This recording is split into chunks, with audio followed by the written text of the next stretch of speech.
Hello, everyone. This is episode 5 of Indie2Indie, and we are continuing the series covering the developers in the Shorter Games with Worse Graphics bundle. Today, I am joined by... I'm Evgeni Zankov. You may know me on Twitter or on Itch as Zhenya Zankov or a Wayward Writer.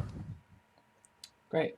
So I noticed that you have several games on your itch.io page. How long have you been making games?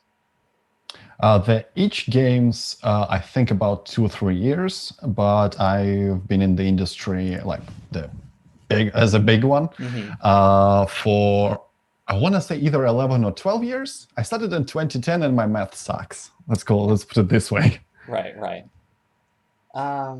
Okay, so how exactly did you get into making games?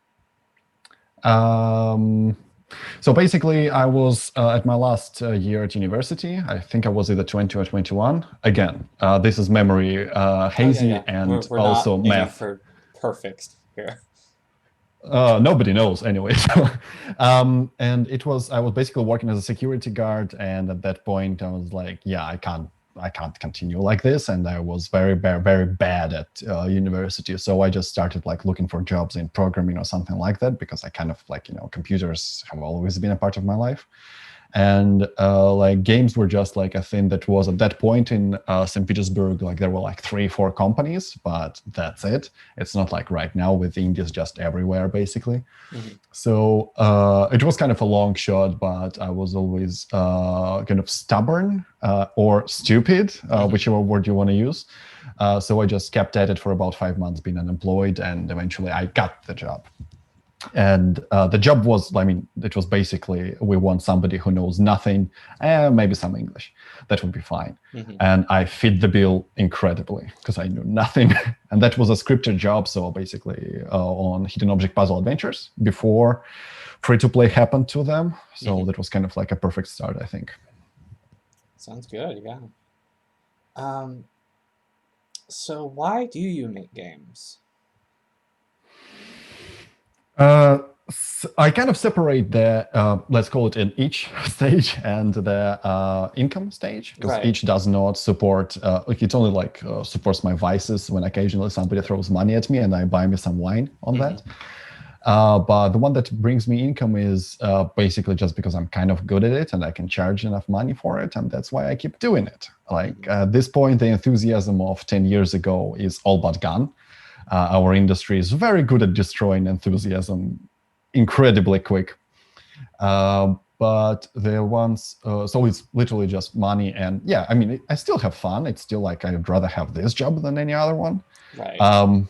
Also, I can't do any other one. I'm pretty darn useless. But the ones that I do on each is kind of expressive liberty, expressive freedom. I would say it's on the mainstream job, it's half of the time is just calls and conversations and convincing people to do what I feel dramatically would be the best. Because my main job is writer and narrative designer, and that rarely involves me actually making stuff. I have to go through the specifications for the artists, I have to go through the specifications for the programmers, all the conversations between game designers and me, quarrels, arguments, all that stuff. And when I went to the first game jam, where I actually had some experience, I was I was working alone, and I wanted to try to make a game alone. And that was I just made stuff. It was therapeutic. It was incredibly chill, and I think it did that single weekend did for my mental health way more than even a single session with a psychiatrist at that point. At this point, I need a psychiatrist. But and it kind of went from there. Basically, yeah, this is a freedom and liberty, and I'm actually having fun making them. These are hobby games. These are not anything commercial. I don't expect them to earn anything. This bundle is a surprise. It's a surprise to all of us. So far, I did the math, and we're each getting about 150 USD.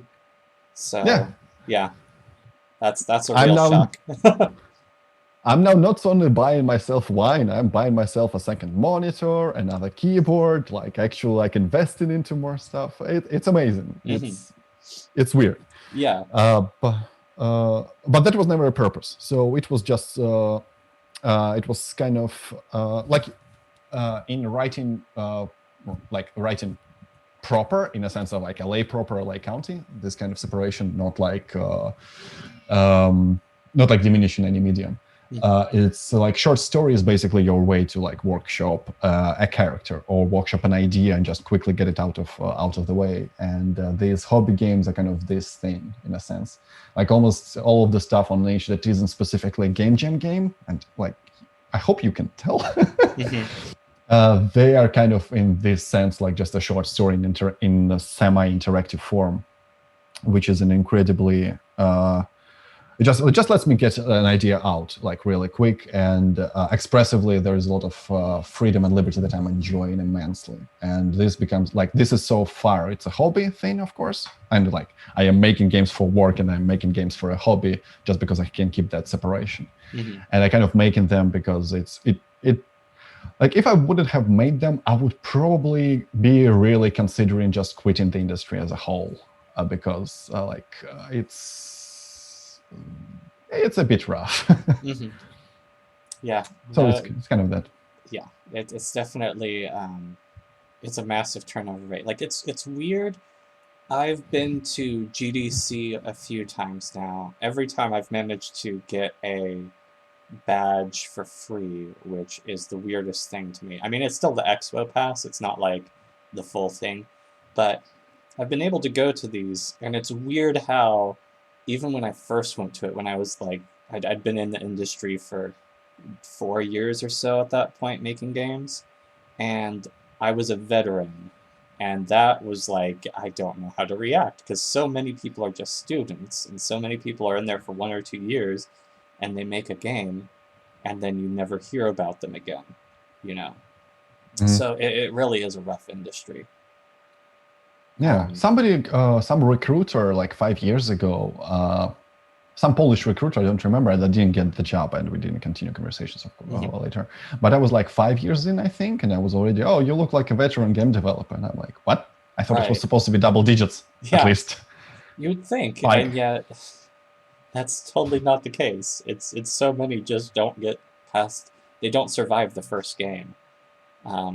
Even over where I am, I'm based in Sacramento, California, and I've seen people who, you know, they make a game and it gets onto Steam, and they're like, yeah, it's going to do great, but they have multiple people on the team, multiple paychecks to deal with, and it just does not do well enough.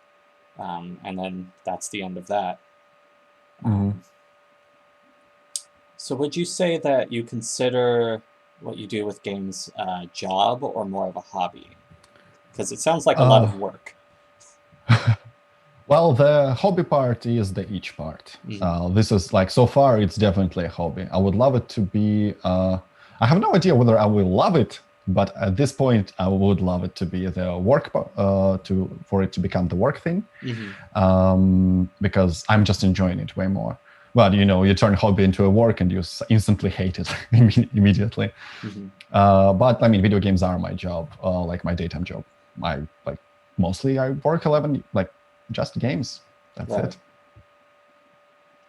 it.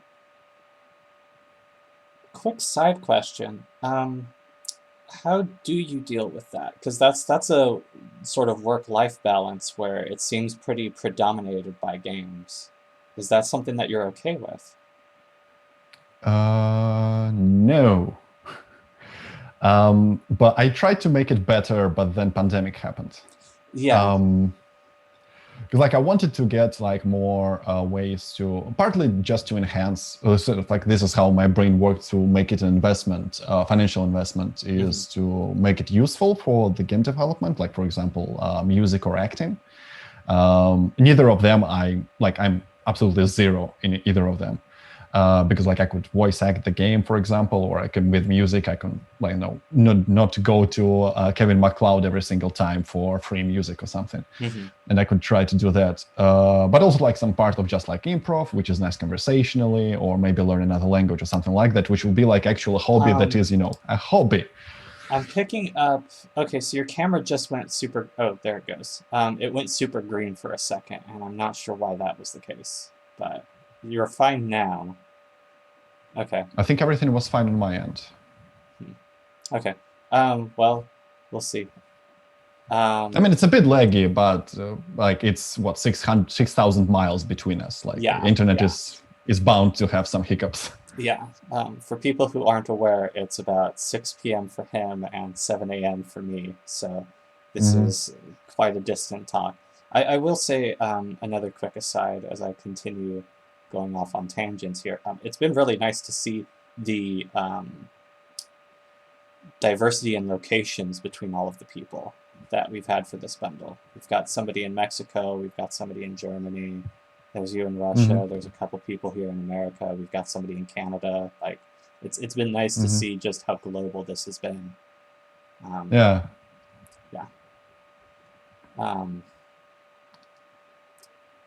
So going back to the work balance thing, yes. Is like I keep the separation of like I would much rather keep it so like with pandemic schedule and freelance for 5 years, like the schedule kind of goes nuts. But I would love to keep it kind of separate so that I have time for something else other than games and something else other than this computer shit. Right. Like you can play guitar sitting on your couch, for example, or you can go into the theater and do the improv or something like that. Which is this is the part that I'm most annoyed with. But also like pick up diving. Like I've been thinking about diving a lot recently. But other than that, it's I like the part that I managed to make games and still enjoy making games, even if it's on the side. That part I actually quite like. And I would love to do it still because my schedule allows me to work. I work 3 days a week for the income thing, and 2 days a week, which is so far it's a vestige from the second master's thesis because like I had to separate it. I couldn't do it with a full-time freelance schedule. But I kind of enjoyed that at that point, and right now I'm keeping it so that I can work on these simple projects and it's 8 hours a day, and then I can do some stuff in the evening, or not do. It's a choice at that point. Other than it's 5 days a week, and then you work on weekends because there has to be at least one day off in a week. Absolutely. So it's kind of like that. Yeah. Yeah, I've seen indie developers, myself included, who have tried for just, I've got to just keep working on. Hello, everybody. Had to do a quick edit here, and I was totally unprepared at the time about how to handle it, so I'm letting you know this isn't you. We just needed a minute. So we lose a mild amount of continuity. But yeah, back to the talk. I do not remember what we were talking about exactly. I do not have a very good short-term memory. Like, I know we were talking about work-life balance, but I don't remember exactly where you were on that thought thread. I think it was hobby / actually make it a game as a job. I think something like that. And how that one actually allows enjoy games. I think I'm at the same boat. I have no idea what happened 2 minutes ago. What I've said. Well, let's just move on and talk about baby labor. So, how many people were on the team for that? Just me. Just you. Music, testing, everything? Music was just free stuff from Kevin MacLeod from Incompetech Audio, I believe it's called. I tried to do because there is a baby labor and there is a prototype Galactic Mercy, which will pop up, and it's on each if you want to see if anybody wants to see the difference.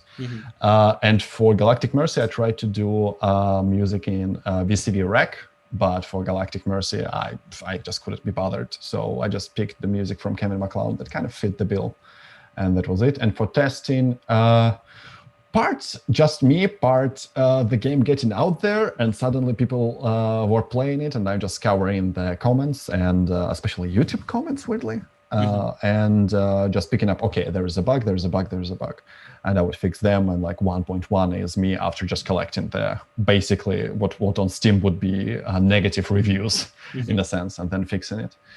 Also, like the Mac was I fucking hate Mac. Because I don't have a Mac OS device. No, neither do I. Oh man, I loved the Catalina update. Oh yeah, that was the thing, right? Because I do it as usual, like, oh, Unity just gives me an option to just do the Mac build, and I'm assuming it will work, as if I didn't bother with Xcode like 7 years ago as part of my job. And then a friend suddenly just goes, oh yeah, it just doesn't boot on the Mac. I'm like, what, how, why? Just send me. And she just says, oh, it doesn't trust you. I'm like, okay. I start Googling, it says there is supposed to be a button to trust unknown developers. There is no such button on Catalina. It just went away. And so I had to like ask a friend to just go into terminal to go through all this stuff, troubleshooting via Zoom. And that was the biggest pain in the ass, like bug tracking. But other than that, the game is sort of not, it's by length and simplicity itself is kind of bug proof, except for a bunch of editing mistakes, which I did have to go through. And I think there are still some spelling issues, but. So you used Unity. Why? I know how to do shit quick in Unity.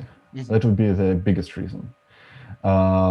Like I think Unity was my first proper engine. I worked as an integrator on an MMO as my second job, I believe, where it basically was just making sure it works. And it was Unity 3.5 back then, so it was hell.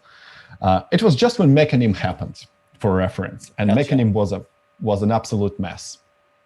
With every Unity's new feature, it's an absolute mess, like for the first year. And so like I kind of picked up a bunch of stuff that I could like, okay, I can make it look good before the actual game designer or level designer comes up. Like, I mean, good at that point. And so there's a bunch of tricks in the bag that I can use whenever I need to do something quick or prototype quick or something like that.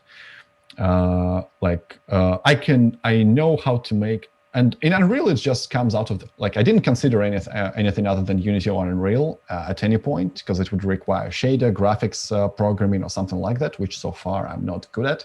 Although shader programming absolutely fascinates me. In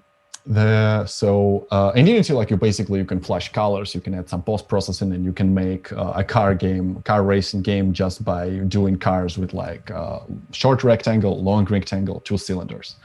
A scenic view on my itch is basically that, just programming art en masse. And this kind of it kind of looks fine. And to some degree, there is a stage, the stage at which point it no longer looks fine. It's kind of far away in the future for me if I'm using Unity. And plus, just experience with Unity is, if I don't deliberately have a trying out love, engine love, or something like that, it's just, I just don't want to learn an engine, I just want to do a certain thing, I would just pick up Unity. It's habits and kind of a familiarity with an engine. Even though everybody who works with Unity, 50% of the time, they hate the damn thing. It's unless you want to do exactly the thing that Unity people thought you would do, it's a nightmare. I think that's how a lot of people are with most game engines. I've known people who use Game Maker, who it's about a 50-50 split. RPG Maker, 50-50 split. But yeah, engines are very needed things, but man, just getting them to do exactly what it is that you want them to do, it's like dental work. You're just trying to pull teeth and hope that you pick the right one. Yeah.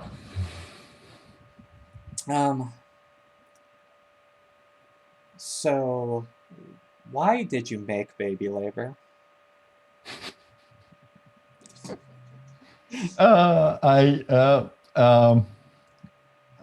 Okay, the simplest reason is I had to make a thesis on absurd games in other mediums, and I had to produce 4 short games. I didn't have to produce 4 short games. I could do a 1, but I have a bad attention span, and there was a bunch of ideas that I want to implement, so I thought that it would be a better vehicle to make 4 absurd games. These are, just for the reference, these are YWDA, A Single Bug, and I Am Groot. All are on my itch. And Baby Labor was the final one.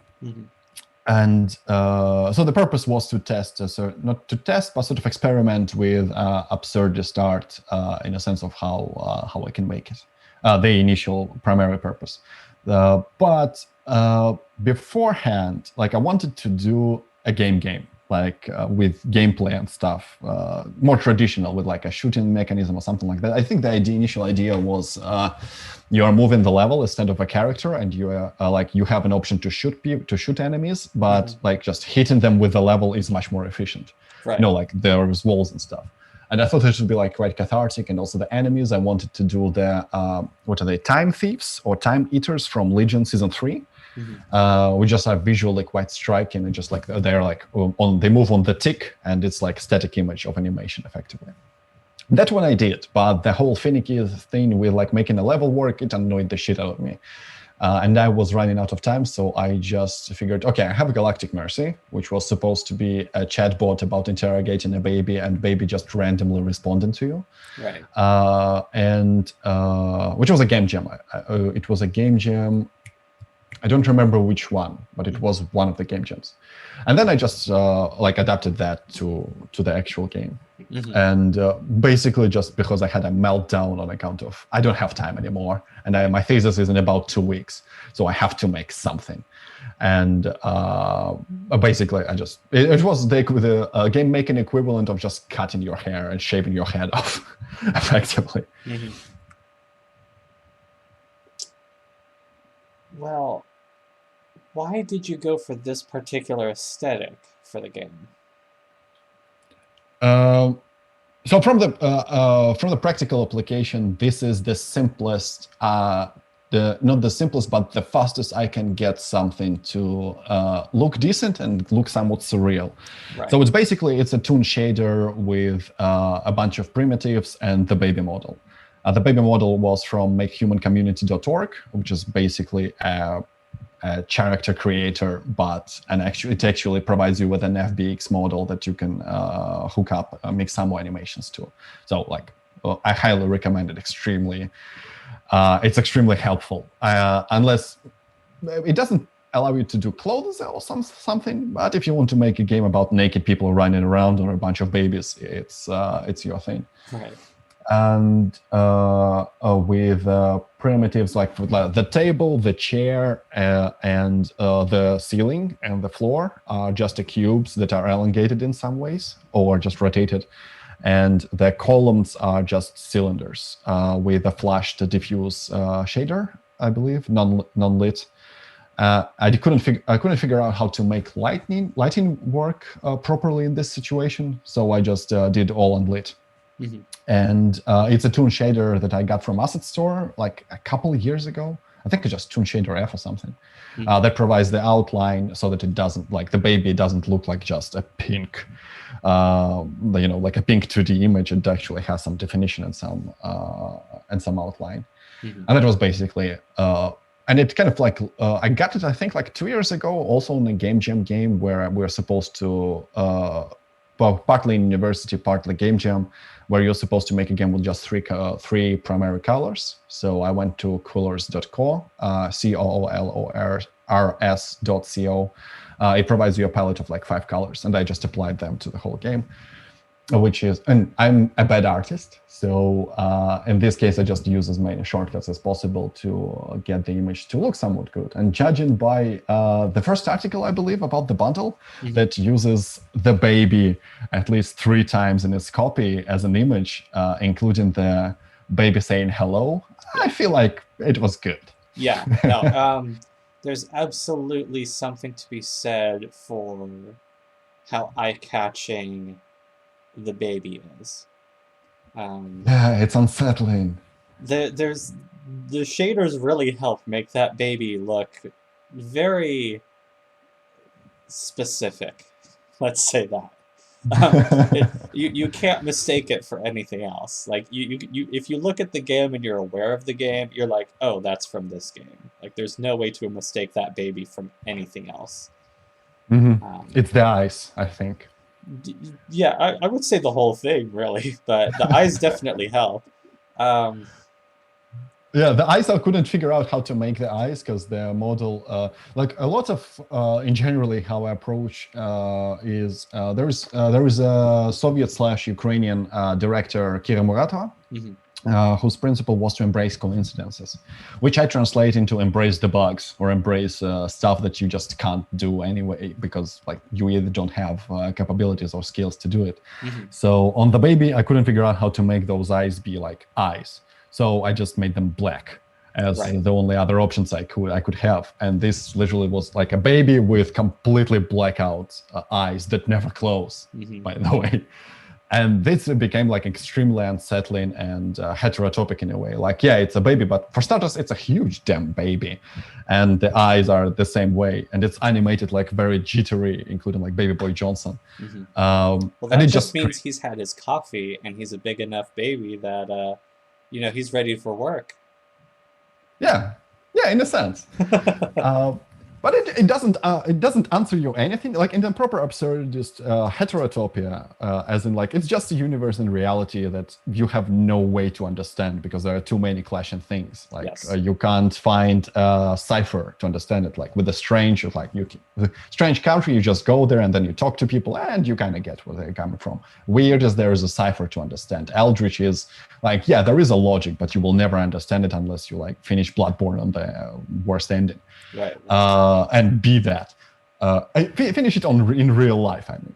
But with absurdist, that was part of the thesis of trying to figure out, is just like, there is not supposed to be a cipher. The logic has to be undercut in every second situation so that there is no alibi and no fallback for a player to fall back and to realize something working or not. So the baby is like, yeah, but like it's a huge baby, already unreal, but also like the eyes are weird. So is it like a normal baby or something like that? But also he's applying for a job, but also it's like the whole male, the worst possible employee and employer that you possibly could have mapped on this baby's behavior.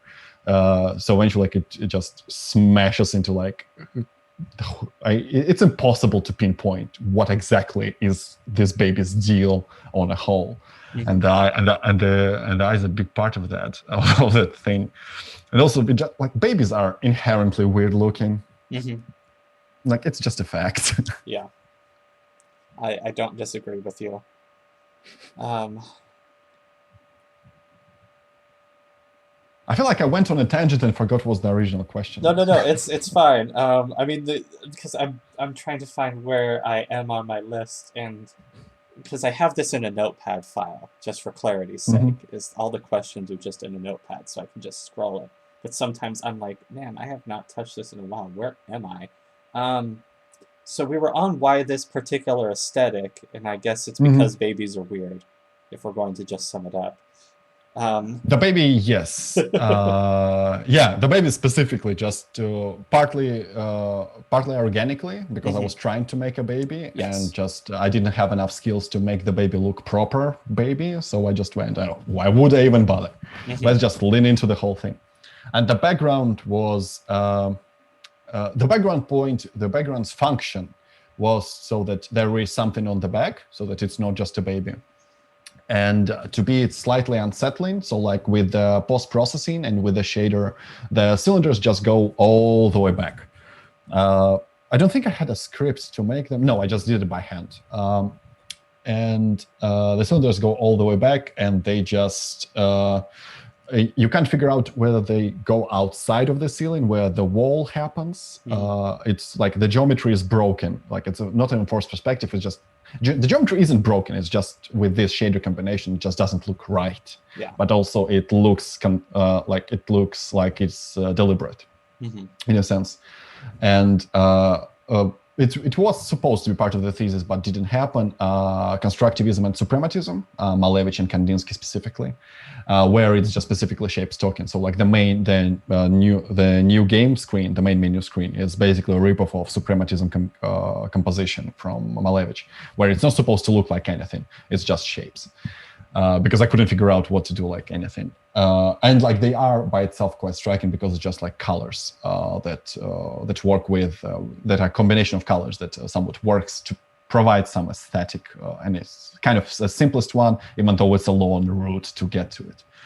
And the last scene is a vestige from Galactic Mercy. And I just wanted to make a galactic baby. And this is what happened. I have no excuse or explanation of how that happened. I mean, it definitely. I still think that's a good enough reason. I mean, it happened, and you were like, you know what, this is fine. This is acceptable for everybody to see and participate in, because where else are they going to see a galactic baby? Yeah. I would never have thought of it. I would never have thought of those two words together. So how long did it take to make this game? No, I was afraid of this question. I definitely will answer it, but just as a preamble, I'm assuming I will piss off a bunch of people by answering it. But I'm going to answer it honestly. Galactic Mercy was a game jam game, and since it was a prototype, I'm counting it in just labor, isn't just me making it. Took about, I feel like 10, 12 hours. Got ripping it apart, and because the Galactic Mercy doesn't work on the same principle, it doesn't use the same ink engine for the whole text part, and it didn't feature, I think, the wibbly wobbly UI. But that one I ripped off from another project, and I use it in every single project, I think, because it just looks good and it's simple. Yeah, and something moves on the screen, because something always have to move on the screen. And it took me, I think, about 10 hours to make the 1.0 of Baby Labor, and then about 2-3 hours after the initial release, and when suddenly people noticed it, partly because of Tiffany Otto. I know you are aware of her. I met her at Indie2Indie this year. And yes, no, we get along very well because we are both agents of chaos. So yes, exactly. Yeah. I mean, we have destroyed the thread where you where the call for submission was happening for this specific bundles, and yeah, so I think Tiffany and Zalavi Nielsen and Hunter Bond were the first one, and this was all from the game industry gathering community. Came out, and they would just played it, and I just woke up and like, oh, okay, people play it, and then suddenly somebody wrote about it, and at that point, like, I thought, okay, I should invest something in there to like clean up the mistakes, the bugs, the editing, and shit like that, and rewrite the ending part. There was a vestige of chatbot, but I think that's like 3 hours. So cumulatively, I count it as about 20-30 hours of actual labor. The ideation part, I hate the word. The actual thinking about what is going to happen and how I will make it, I don't necessarily count it, because it would be a nightmare. Because like it's an idea that happened while I was in a shower or something like that. Right. I can't properly do it. But I feel like it's 20-30 hours stops.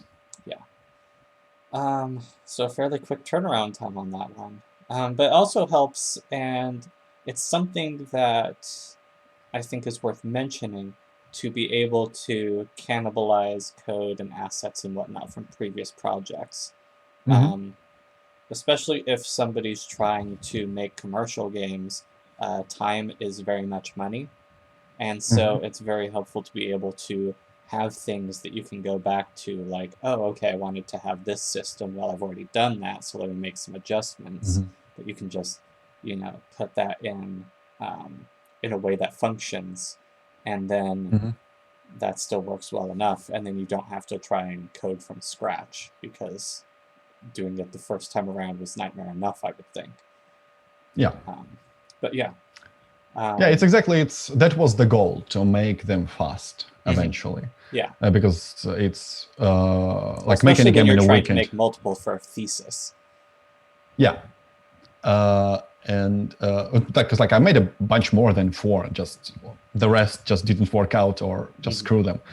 Avandate was supposed to be part of the thesis, but then like the whole Malevich-Kandinsky part just went away from the thesis because research went the other way.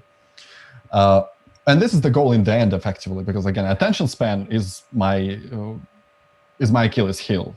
Like, if the game takes more than a month and I'm doing it for free, I'm not going to finish it. Like, I will just avoid it completely. So getting stuff done so that it looks like more like a game, or maybe like turn around to put it on Twitter to also give like, the whole, people actually know that I'm making stuff up, and maybe they expected something, or like it's just basically extra motivation by I'm very, very vain part. Right. That will also work. And also just figuring out how I can make the most impact or the most content in the least amount of time, to me is like the actual goal. Like not the most content regardless of how much time it is, because attention span is shit. I can't overstate it enough. So like it's just a survival mechanism of make them fast, as fast as possible. Great.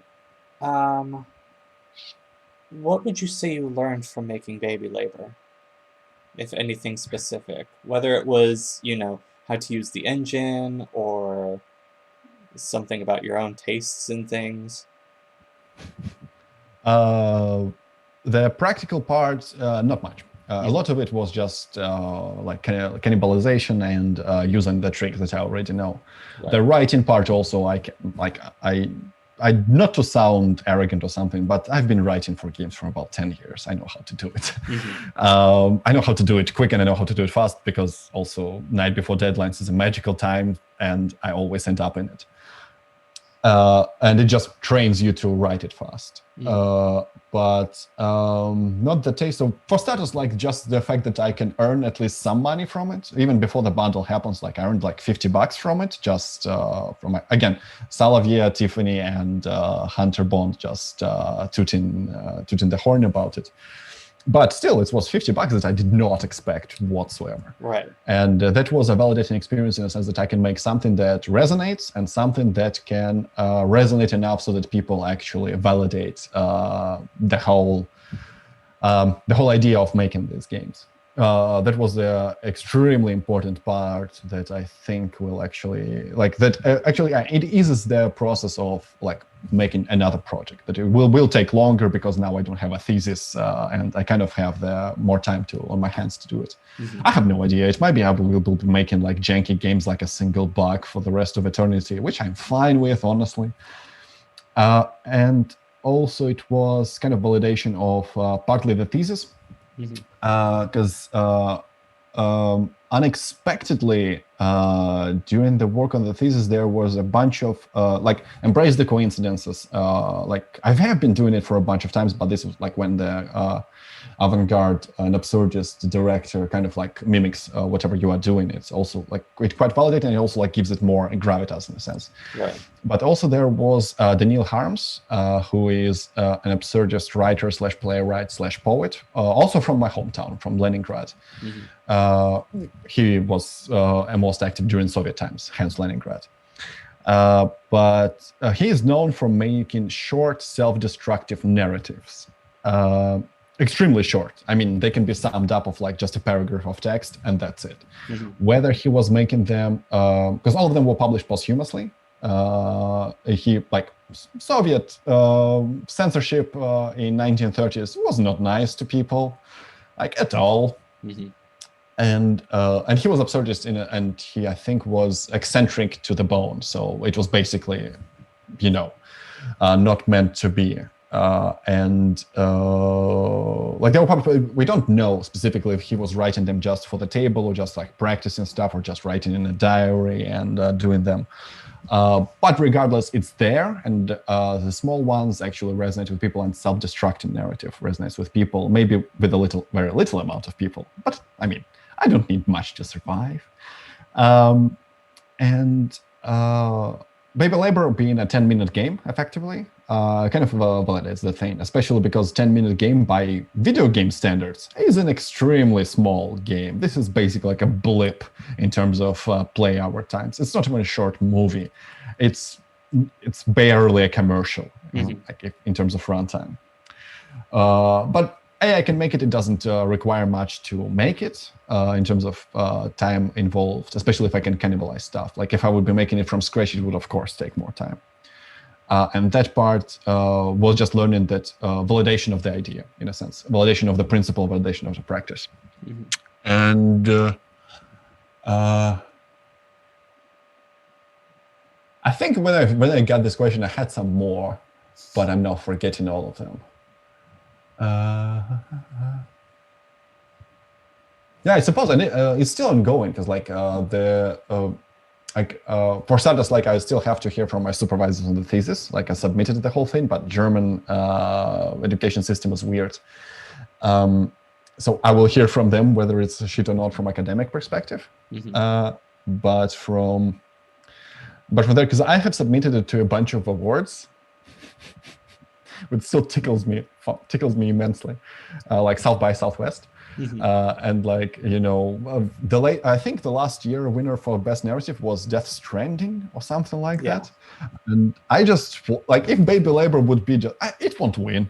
It's a fact. Right. But if it'd be just, you know, down the list of like shortlist or nominated, I would be like, I'm done with that. I'm absolutely happy with it. I just want to see how far I can go with it.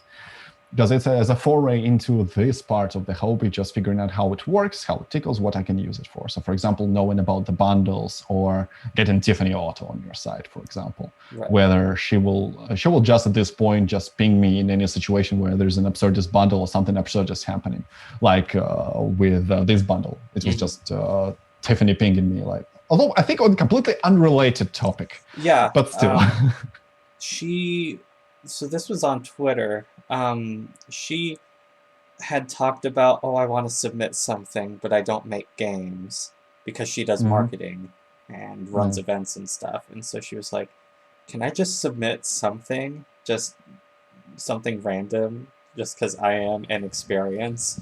And I was like, okay, well, I mean, if you can put something together. And then I had some code I had been using for this last game that I made that was a first-person dungeon crawler. So I just took the picture she has on Twitter for her profile, and I made that a texture for the dungeon. So it just became all the walls and the floor and everything. And so I posted that, and I was like, hey, yeah, so if you don't submit anything, I will submit something for you. And then she pinged you, and then it just became such a mess of a thread. So I was like, I'm muting this for 24 hours because my notifications are going wild. Little did I realize it was going to be preparation for the bundle thread, because, oh my gosh, do I get notifications for that. But yeah, it was unrelated, but it was at least it was just one tangent off, basically.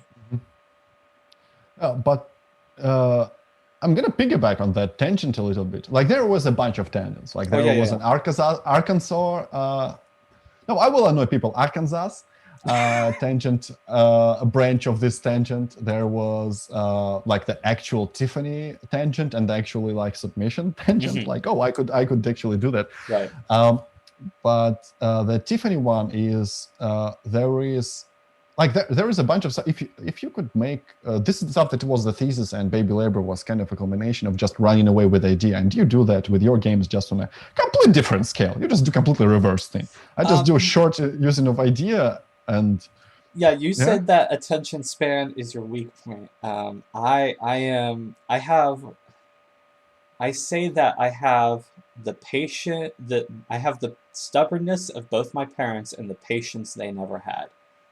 So I will take a single idea and I will run it into the ground, and I will get a shovel and a pickaxe, and I will continue to dig until I reach the core, and then I will say, well, maybe we've gone far enough, and I will keep digging until it catches on fire and I am dead, and I'm like, okay, this is a good ending point.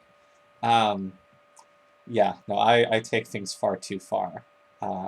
So I always feel like whenever, because I'll sometimes get I got a message from somebody the other day on Twitter who was like, oh, hey, yeah, I really like all your games. And I'm like, I'm so sorry. Like, I don't even mean that, like, I mean it partly like, you know, self-deprecating humor, whatever, and partly like it's a funny interaction to have, but also like partly legitimately serious, because like I know how long the game is, and I know like what all you have to tolerate when you're playing my games. And so I'm just like, I apologize for everything. It's a rough deal. Like, I have games I don't know if people have beaten yet. There is, so, okay, so I have 3 games in the bundle, not to like do too much self-advertising here, because this is about other people. But a lot of people know my 99 character RPG. I have low stats, but my class is leader, so I recruited everyone I know to fight the Dark Lord. But then I made another game where I was like, well, what if I could make a Kaizo RPG? one where you have to like sit there and think and plan out and do all this equipment and stuff and whatnot to where there's no RNG, there's no hit rate, no critical chance, no evasion, none of that. The enemies will target like, on turn 1, this enemy targets slot number 4 with this skill. Turn 2, they target slot 2 with this skill. Turn 3, it's a party debuff, whatever. And you can swap out party members on the fly. So you can always make sure like how you're handling the situation. You have complete control. If you do it the same way every time, it will end up the same way every time. So I did that. I reused assets from I have low stats, etc. And so I went and I made this game, and I called it, I have to actually think about the name. There may be 99 of us, but we only have 9,999 turns. I think that might be the whole name, I forget. It's a long one. But it's more of a puzzle game because the faster that you defeat enemies, the better, because you have 99 enemies, 99 floors to the dungeon, but you only have, after the enemies take 9,999 turns, that's it, the game ends, and that's sum total. So you want to make sure that you keep clearing enemies as fast as you can, and there's a couple things that I throw at you, like an enemy that can't be damaged. They lose 1% of their HP every turn, so you're stuck there for 100 turns for sure. And you kind of have to deal with their sheer amount of DPS and their ability to reduce your party's healing and stuff. And so that game, I don't know if anybody's beaten it yet, and it is a real pain of calculation and having to sit there and figure out, like, what do I even do? And so that's more what I lean into, is how much can I make a person suffer and still call it a game? Well,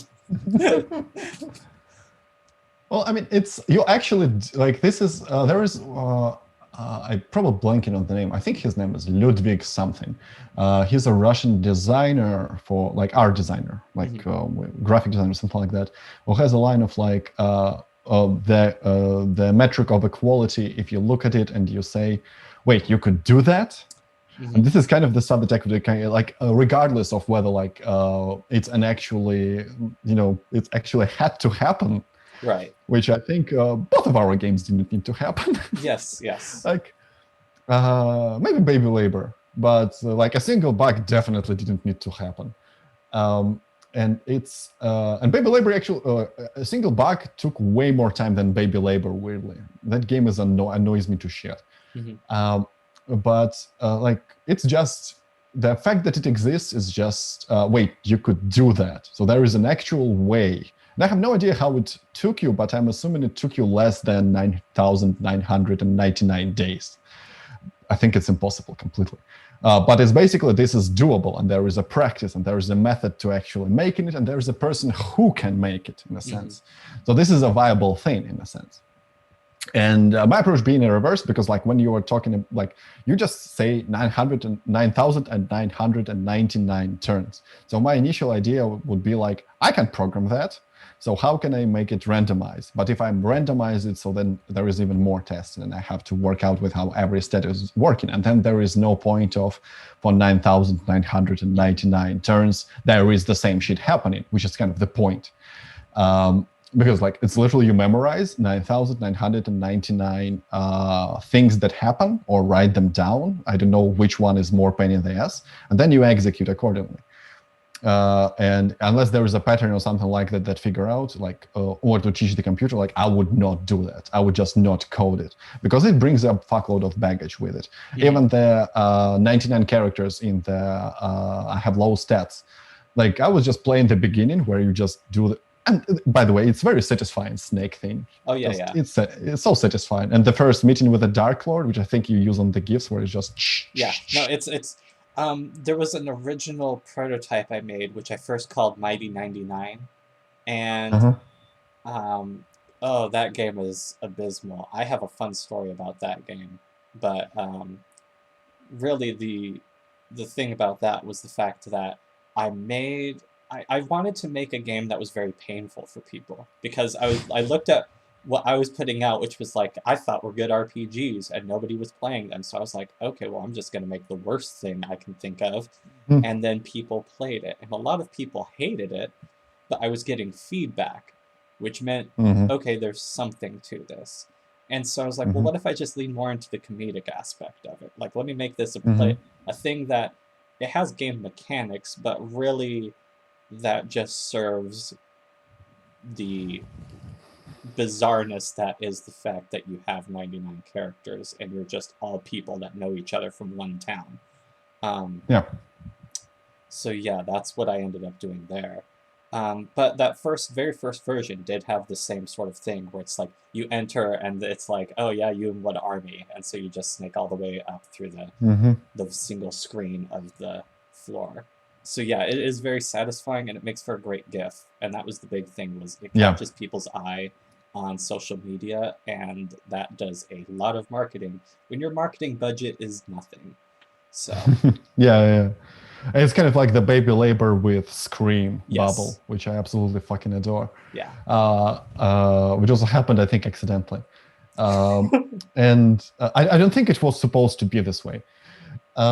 But so actually, baby labor is kind of the similar part. It's like my approach would be like I optimize it as much as I can, but even that point, my brain just goes, okay, just do I really actually need this to make a point or something? And not to like diminish, it's just like, I think what you are doing is, I could never fucking do it. And I'm glad that it exists regardless. A lot of people have those opinions. But my approach was just like how we can make it like just as simple as possible, and this involves like a lot of cutting, which like from the writer background is like that doesn't come that easy to me, but it does come somewhat easy. And it almost always happens quicker. So with Baby Labor, there was a chatbot mechanic, somewhat chatbot. I think it was just fake random.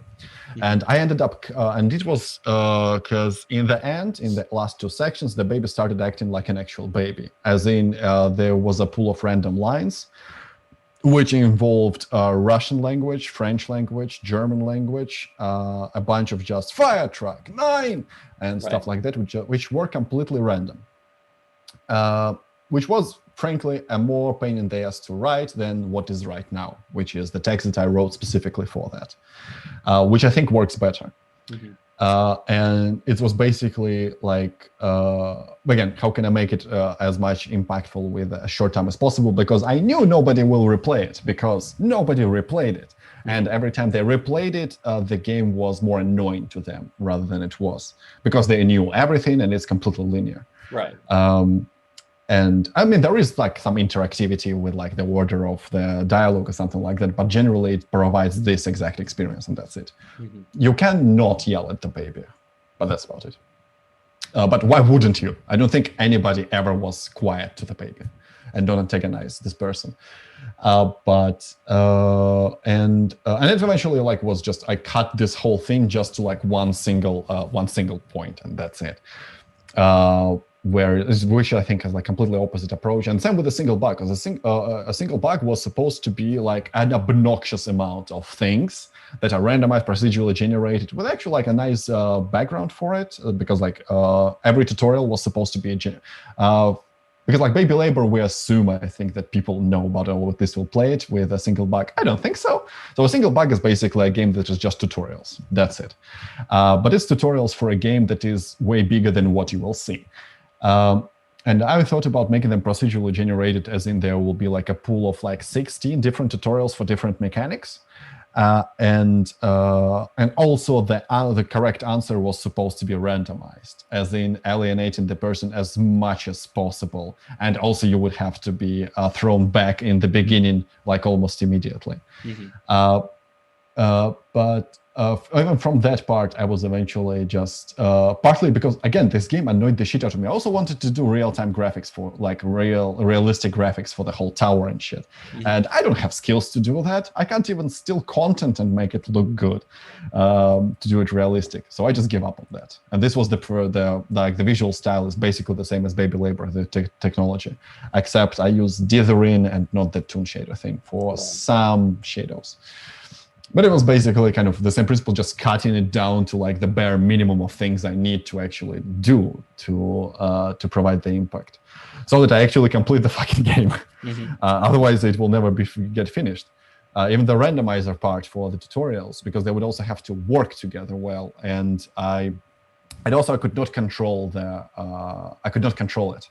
Baby Labor got the weird on the YouTube for like one of the outlets posted a YouTube link with just a playthrough of Baby Labor, which like I would be annoyed with it if it wasn't free and if it wasn't 10 minutes long. I mean, you can actually watch it and it's fine.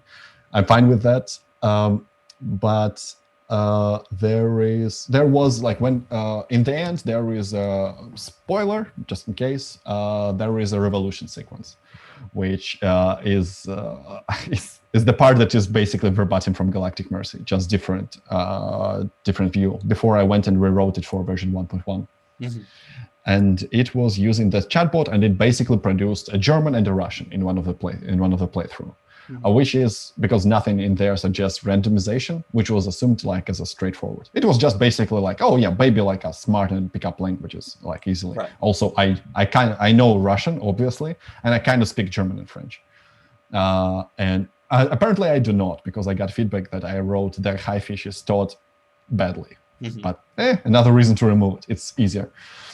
And eventually the feedback was that the game is just Marxist propaganda. Which I'm fine with that take. Mm-hmm. I'm okay. Like, why not? It's basically a critique of workplace, eventually. Yeah.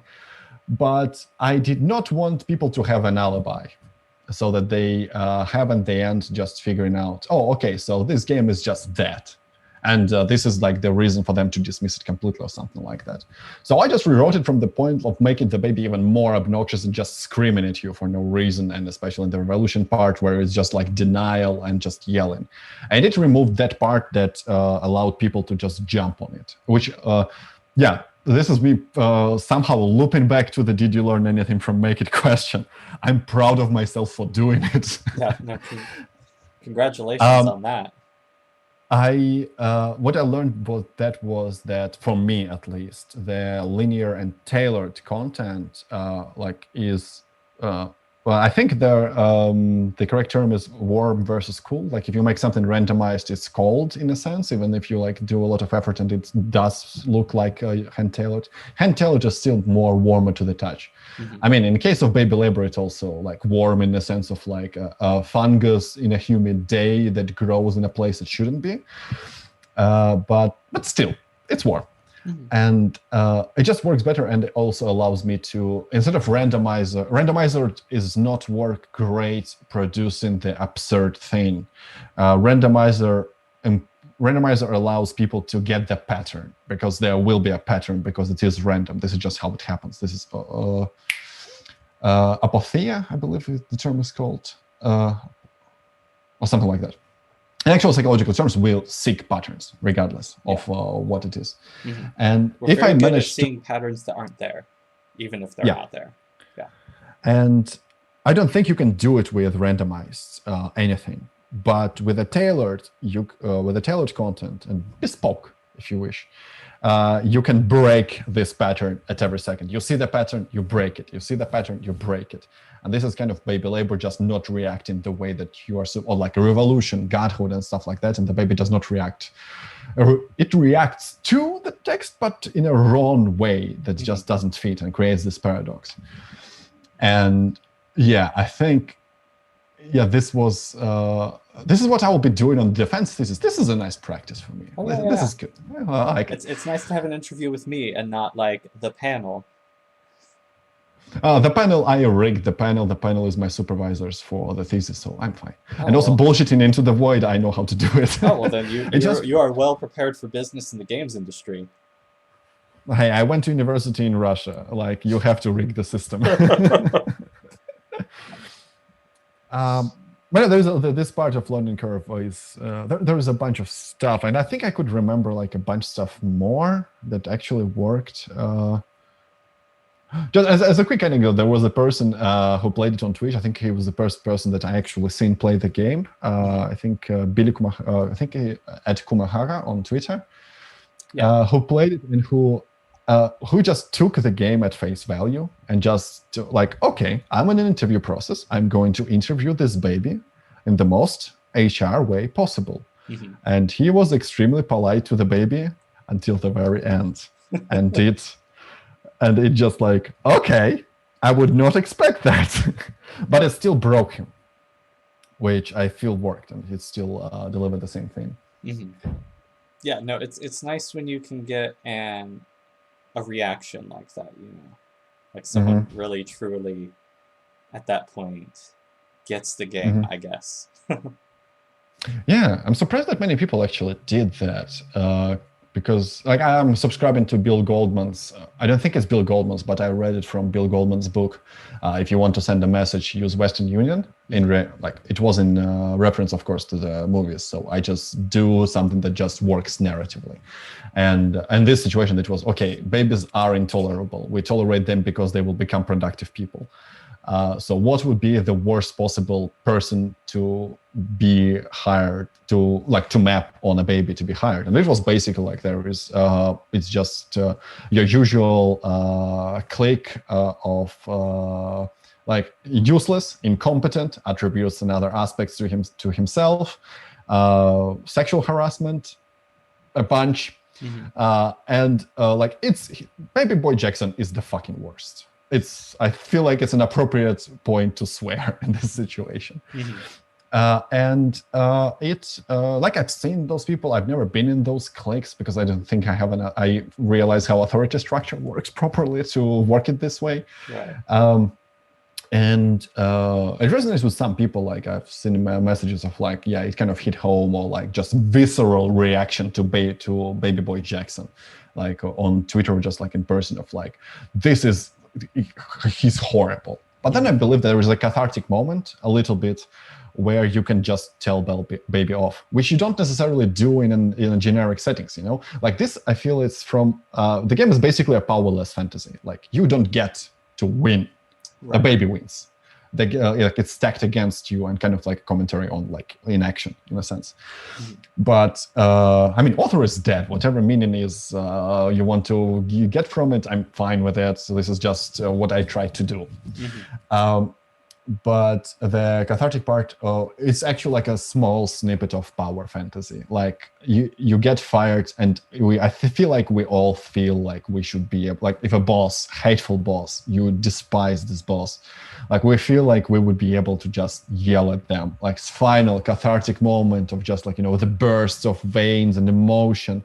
And we don't do it because obviously some like good manners, politely people and shit like that. And in this situation, like you can just do it, and it's 4 lines, but it's a nice 4 lines where you can tell a baby to suck a bag of turds, which I feel is just satisfying. At least to me, it was satisfying, and I like, and it gives you somewhat a power fantasy that we would not produce in a different setting. In a sense, Avandate which is just dating sim in suprematism style, where there is no text, no nothing except the names of the paintings.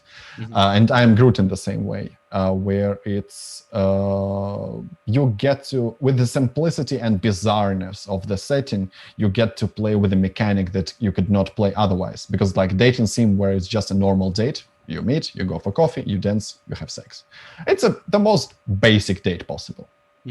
Like in a sense, right? If you put it in a movie, like the producer will just tell you, add drama or something. Right. But with some bizarre thing, you can actually work with this storyline and explore mechanics in it, because it looks bizarre. Or just odd enough that there is a focus on it. It's kind of like, the movie that you go in there, the story is meh, the directing is meh, but it's so damn beautiful. And this is the reason enough to watch it. And in Baby Labor, there is the simple power fantasy of just telling a person off. But because of the oddity that is happening, this is one of mechanic like I have hard time calling anything that happens in Baby Labor a mechanic, but it's a mechanic that like we kind of like can explore of like a verb above the neck in a sense. You just convert. It's supposed to be a mechanic to tell a person off, like to just hate on them and to yell at them because it's satisfying immensely, especially if they're hateful. But and I think this is kind of the exploration that probably can work out in a better thing. It's not like an insult simulator or something like that, because it also creates the situation in which you do it, and the only way to create the situation in which you do it is to make your life miserable so that you feel this catharsis. And games industry does not like making people miserable, except to the two of us, I believe. yeah. No, we are very good at that. Can we have a little pee break? Yes. Okay, so I'm going to... I don't know how I want to do breaks for this, but I'm just going to do like a clapping motion, and then then I'll do it again, and that'll basically be where I cut the video for everybody watching. Okay. So. Okay. So now that we're back, are you happy with the game? Do you feel like Baby Labor was worth what it took to make it? Which, it was a 30-hour game, so I feel like it was probably worth it at this point. Yeah, absolutely. I mean, just numerically, if it earns me $600, everything over $600 is turning profit. And that's if I count my labor, but I am cheap Eastern European labor. I can make a smaller rate for myself because I like my boss. Right. And but basically, yeah, it's surprise. I am happy with the game now with version 1.1. I believe we touched on the part where people just could use Max's propaganda as an alibi. Right. I didn't like that. Not the reading, but the fact that they had an alibi. That's how I removed it. I feel like, yeah. I do have like some improvements. I already talked with my composer friend, maybe to do some custom tracks, actually, to put in there. And I could also do some other stuff to it, but that would be just like, that would be just beating the dead horse in a sense. There was a comment that was like, I would rather read it as a short story. And I kind of, like, I'm this close to just do a novelization and call it a novelization, because why the fuck not? Right. And just do it, and actually to compare whether it's worse or not, and then charge for it money. Because if I'm doing a short story, I'm going to charge money for it at this point. And maybe do like translations into some languages that nobody fucking speaks, like Lithuanian, Swahili, languages that could use some love, no like Russian or French or whatever. Or just do it in a bad French or bad German, bad English, something like that, but this is just in general like screwing around with it. I also thought about voice acting, because I have a friend who can do it and really good, and but that would involve a bunch of work. So like we will see actually if it somehow manages to like earn more money than even right now I expect, then yeah, I would like to actually invest some money into making it even more bloated each page with even more files to do, because every version would be a different file, and I would charge for each and every single one of them as DLC. Let me know if you need me to do any voice acting. I will do whatever bizarre voice I can do at that time and make people suffer through it. Have you did voice acting for your games?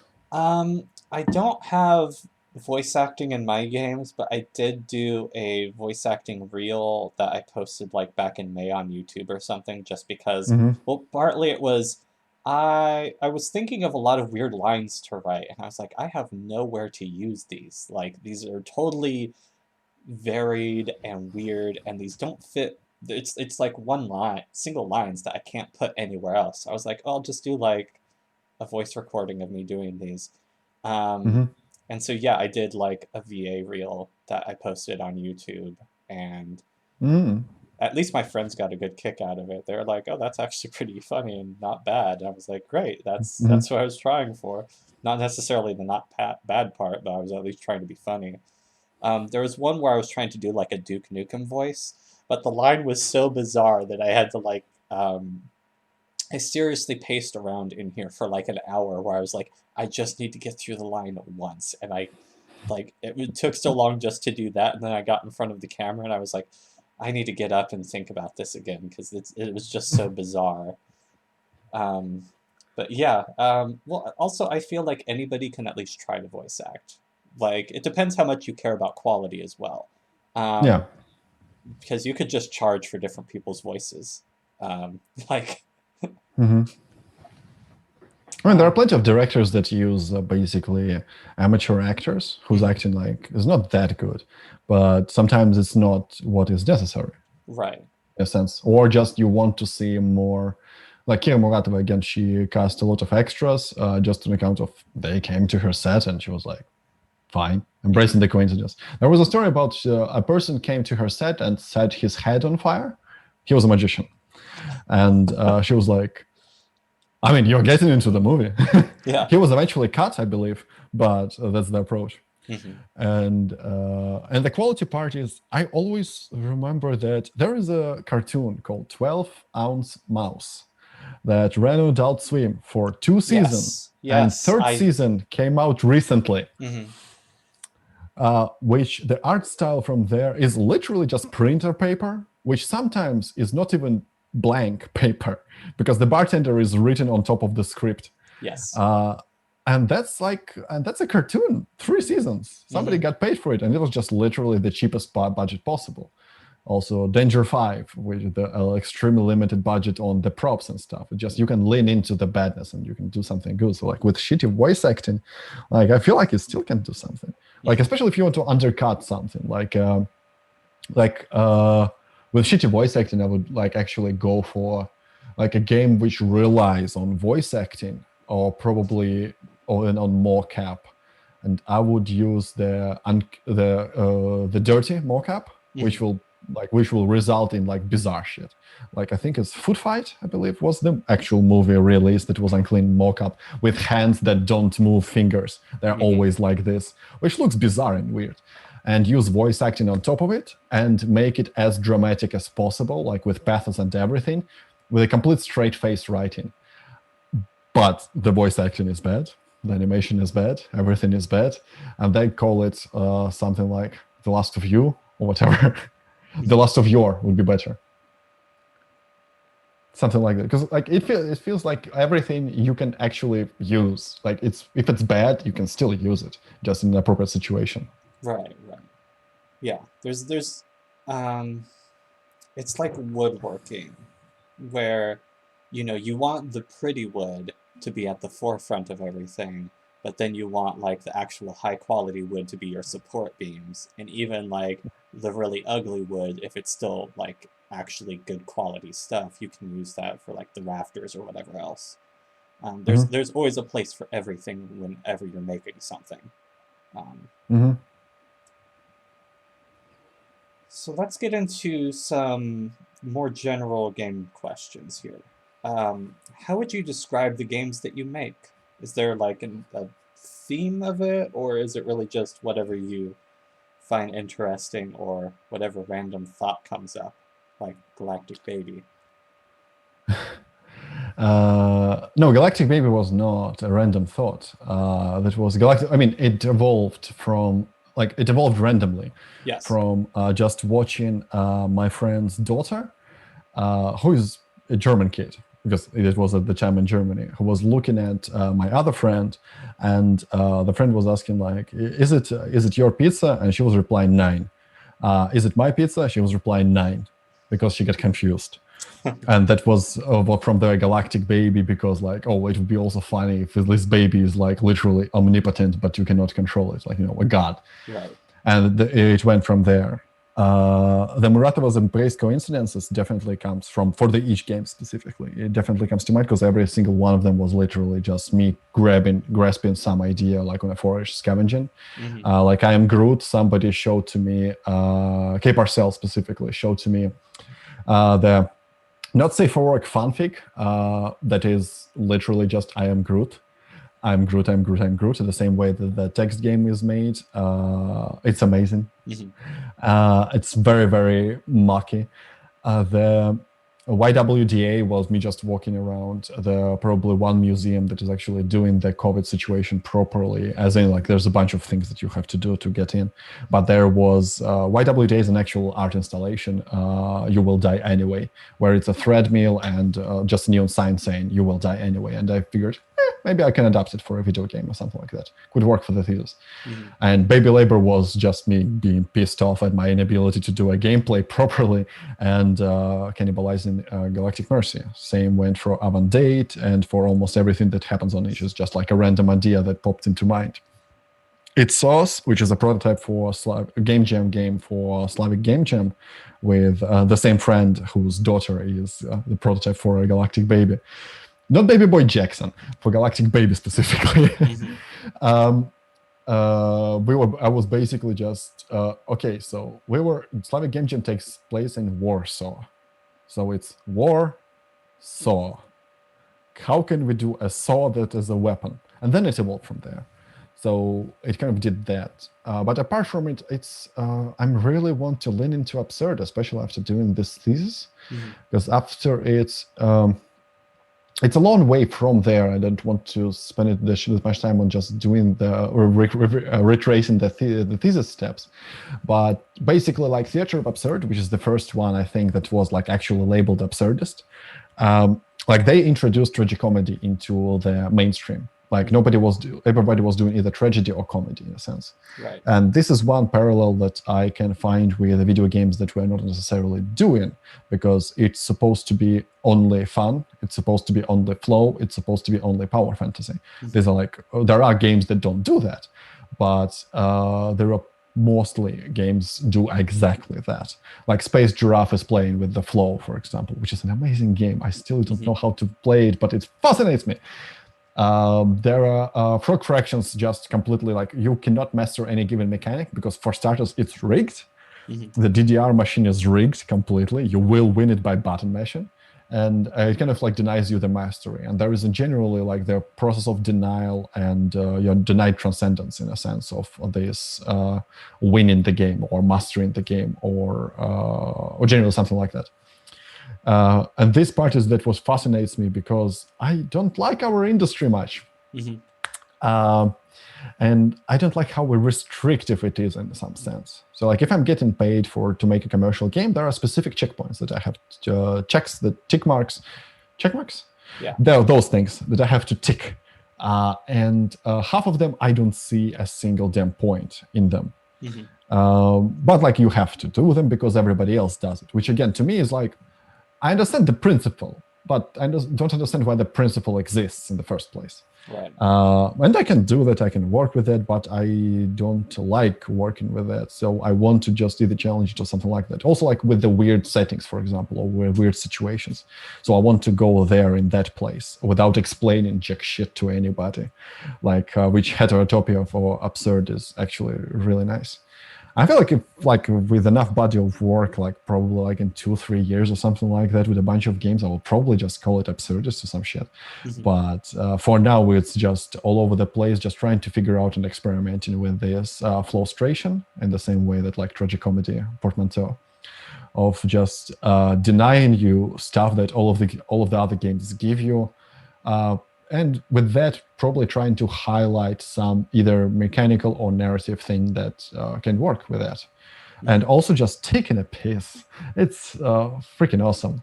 Like, it pleases me deeply the moment, kind of like, as I would explain it, there is a song by Lady Gaga called Hair. There is a line, I'm as free as my hair. If you would meet an NPC who is referred to like, oh, she's as free as her hair, mm-hmm. There are certain assumptions you would imagine when you're imagining her hair, right? The most simple one would be like the hair denies gravity, or the hair is completely like just flying everywhere. But subversion would be like the hair is caged or something, or it's just in dreadlocks or whatever. Mm-hmm. Or dreadlocks would be a metaphor. There is no hair. And then you find out they were a ghost the whole time. That she is bald is the absurdist way, because you have no fucking idea. This is not answering at all. Right. Like there is no answer provided. It's just there to specifically deny you the response. And it's unsatisfying, but it also gives you a certain, the absurd thing of like life will not provide you with anything that you want just because you want it. And video games are the opposite of that. They will provide you with everything you want because this is literally their point, in a sense. They're vehicles of escapism. Yeah, and they're trying to keep you into the game as long as possible. Exactly. And if the game is literally telling you to, like, denying you and telling you that it is denying you things, if you want to go into Brechtian area, but it also allows you to, like, basically just opens another toolbox in the same way that avant-garde art, just watching it, like, and looking at it and researching it kind of makes stuff more holistic in a sense, I suppose. Do you have a favorite game you've made? La Grande Morte. This is 100% La Grande Morte. The text game, that is, I've made it when I was, that was the, just starting second masters. It was the third month I was in Cologne. It was the first 3 months I was away from St. Petersburg for a while, for longer than like a month. And I was extremely homesick. I had issues with immigration because migration, and I was stressed, frustrated, angry, and I just wanted, and this game is just like purging of those emotions, and it's in a sense a love letter to my hometown. And I think it's so far the most personal I've made, and every time somebody plays La Grande Morte, it's it pleases me the most. And also, I think it's, I'm quite pleased how it turned out in terms of, it's not absurdist or anything, it's just weird as shit. Because my approach to, I'm a downtown boy, and also I'm from a swamp, because St. Petersburg is literally on a swamp. It wasn't supposed to be built there. The founder just had a brilliant idea. So kind of like I don't like sun, I don't like warm, I don't like heat, all that stuff. Like, I like humidity, regardless of how extreme it is. And I like the city on the surface is like, it's extremely beautiful city, but to me, it's like 20% of what actually makes the city to me. Right. And it's the people and the grime and the filth that happens. And which I was writing a love letter, because the beauty is just the decoration, and the rest is the actual players, in a sense of a theater play. And I feel like La Grande Morte was my way to get this into words, and into there is an actual loop mechanic. I quite like it for that. Cool. So let's say that you had an infinite amount of time, whoever you needed at your disposal, however much money you would want or need or anything. All of this to make any game. What is the game that you would make? My first response when you sent me this question was I will not make a game, I would just run the hell away with all the money. Right. That's why I specified, you have to use this to make a game, but what would you make? I mean, I'm Russian. I can cut the corners, I can stay shit. I can find a way. Well, there's a bunch of projects that always run around. The easiest one would be the next game, but it will be just I would use resources and whatever to actually use it. But then after a month, I would just go on. But if it's a big game or something like that, I would actually use it to take a piss at one of the big genres. I would make an FPS that is extremely cinematic and everything, but just the whole point of it is subversion worse than Spec Ops: The Line. A shooter with, I would just misuse all of the resources. That's what I'm saying. Spec Ops: The Line, it still is satisfying to shoot. I would make shooting the least satisfying thing. Making something like making an 8.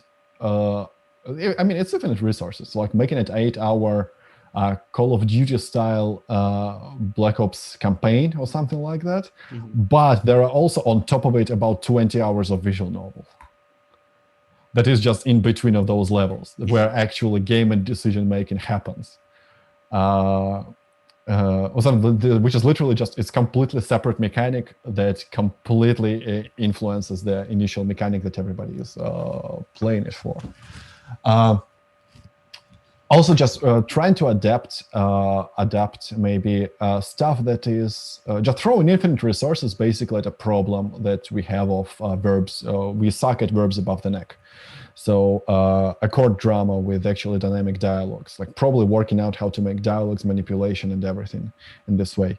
In a sense, like Disco Elysium 2, I would say, would be like my most normal approach and most useful approach. Because like Disco Elysium deserves somebody to actually uses the techniques that it uses. Because like I will compare every RPG that was released after Disco Elysium to Disco Elysium, because Disco Elysium is objectively the best, the most variety, the most RPG and everything. And I would actually use it everywhere. And I would like try to use their same approach, maybe more sustainable, because I think there was crunch involved. I just tried to make that one. I just try to make a bunch of them, just so that the genre kind of starts existing, in a sense. The quality standard becomes this. Because right now you look at Disco Elysium and it's like, it's impossible to make this game. Like they just didn't get a memo that it's impossible, effectively. Right. There is too much writing.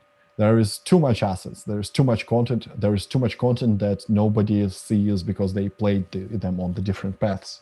But other people saw that and didn't see the other ones. And this is how RPG is supposed to be. This is the promise. Mm-hmm. Right? This is the promise on the box of Mass Effect, of Dragon Age, on everything. And they're the only ones who did it. And with infinite resources, I feel like this would be the best one to use. Mm-hmm. To touch back on subversion of shooters, it instantly made me think of two things. One, it made me think about when Hideo Kojima was working on one of the Metal Gear Solid games, and there's a boss fight with a character called The End, and it's this sniper battle. He originally wanted it to be a true sniper battle of endurance, where it's like a literal week long, and you had to like sit there and deal with it and like make sure to maintain cover and everything. And he was serious about it, as he is with many of his ideas, and it eventually, like, the design team was just like, you absolutely can't do this. But I'm also thinking about that, like, I don't know, I think that would be fun to do, just to make people like really understand how grueling certain aspects of war are, because we don't explore them. And another thing would be, like, if I was going to do a subversion of the shooting genre, it would be, you know, like Call of Duty or Modern Warfare or whatever else. And so, you know, it plays very standard. And if you win, then it's like, okay, well, let's look at your war crimes. Okay, you killed like 22 people. What were you doing out there? Like, you're gonna have to do 5 to 10 real time, like, where it just like bans you for like at least a year from playing the game. Where it's like, no, you killed a lot of people, you've done a lot of bad things. Like, you used napalm, you called in a nuke, like, you got the kill streak for the nuke and you called it in, and now it's devastated out there. Like, you can't be allowed anywhere.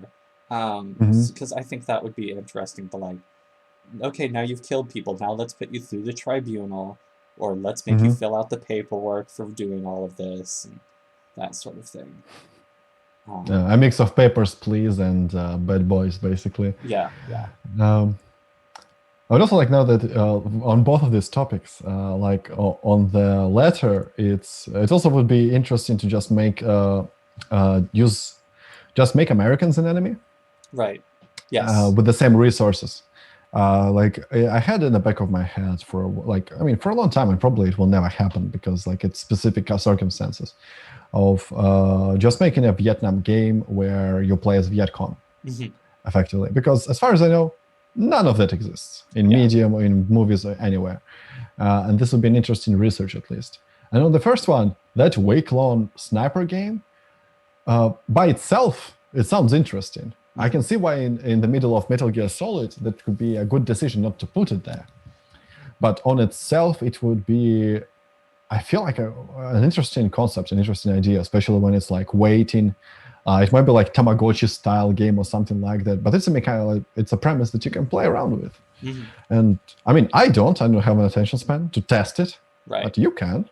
Yeah, I probably could. I would be bad at it. I am not a very good shooting game person, but if all I have to do is light up a shot and I have to make sure that it's in a way that the other person's not able to see me, I think it'd be a very interesting, almost hide and seek style, where it's everybody. It puts both players in a situation where like you can't just run up on the other person. Maybe even similar to what was going on in Ireland for a while, where it's like, okay, you're two characters that are in different buildings.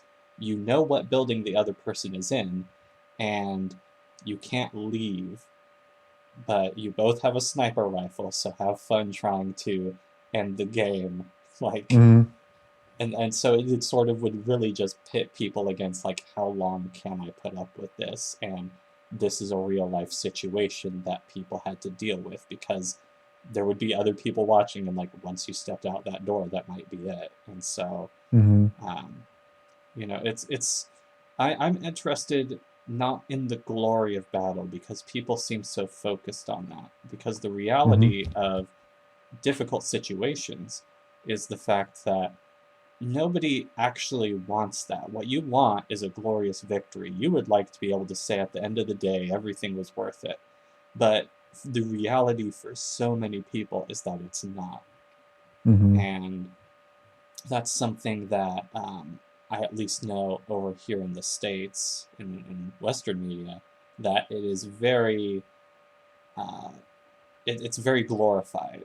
And I can't disagree harder with that. Yeah.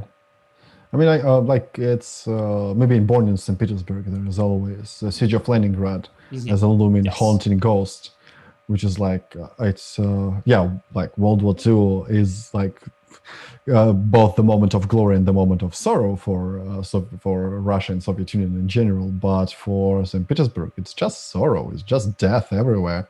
We're like 3 million people, the deadliest siege in history. Like, I'm changing my response to infinite time resources. I will make a game about the Siege of Leningrad. That would be good, yeah. It will be the most depressing game in existence. Yeah, because now I'm thinking about it, and it's I actually took a military history course when I was in high school, because it was the first year, and I think the only year that it was offered, because it didn't have that great a turnout. And our school was one of those where they're like, well, if you don't have at least this many students, we're not continuing the class. But no, I remember actually reading about the Siege of Leningrad, and that was just exhausting. It was just brutal, and we don't cover that so much in games.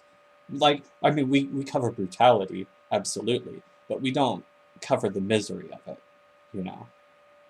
In a sense, there are two games that cover the Siege of Leningrad, in a sense. It's this War of Mine and Frostpunk. Like, Frostpunk in both of them, not like directly, but there are plenty of parallels to events that happened during the Siege of Leningrad that are specifically the scenarios in Frostpunk. And this War of Mine is specifically about that, but I mean, different city, and it's not freezing all the fucking time. Right.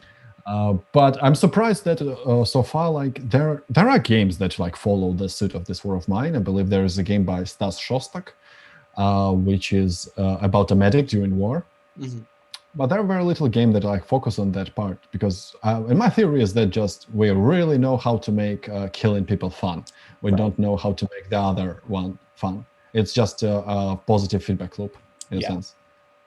I think. Let's move on to something more cheerful, shall we?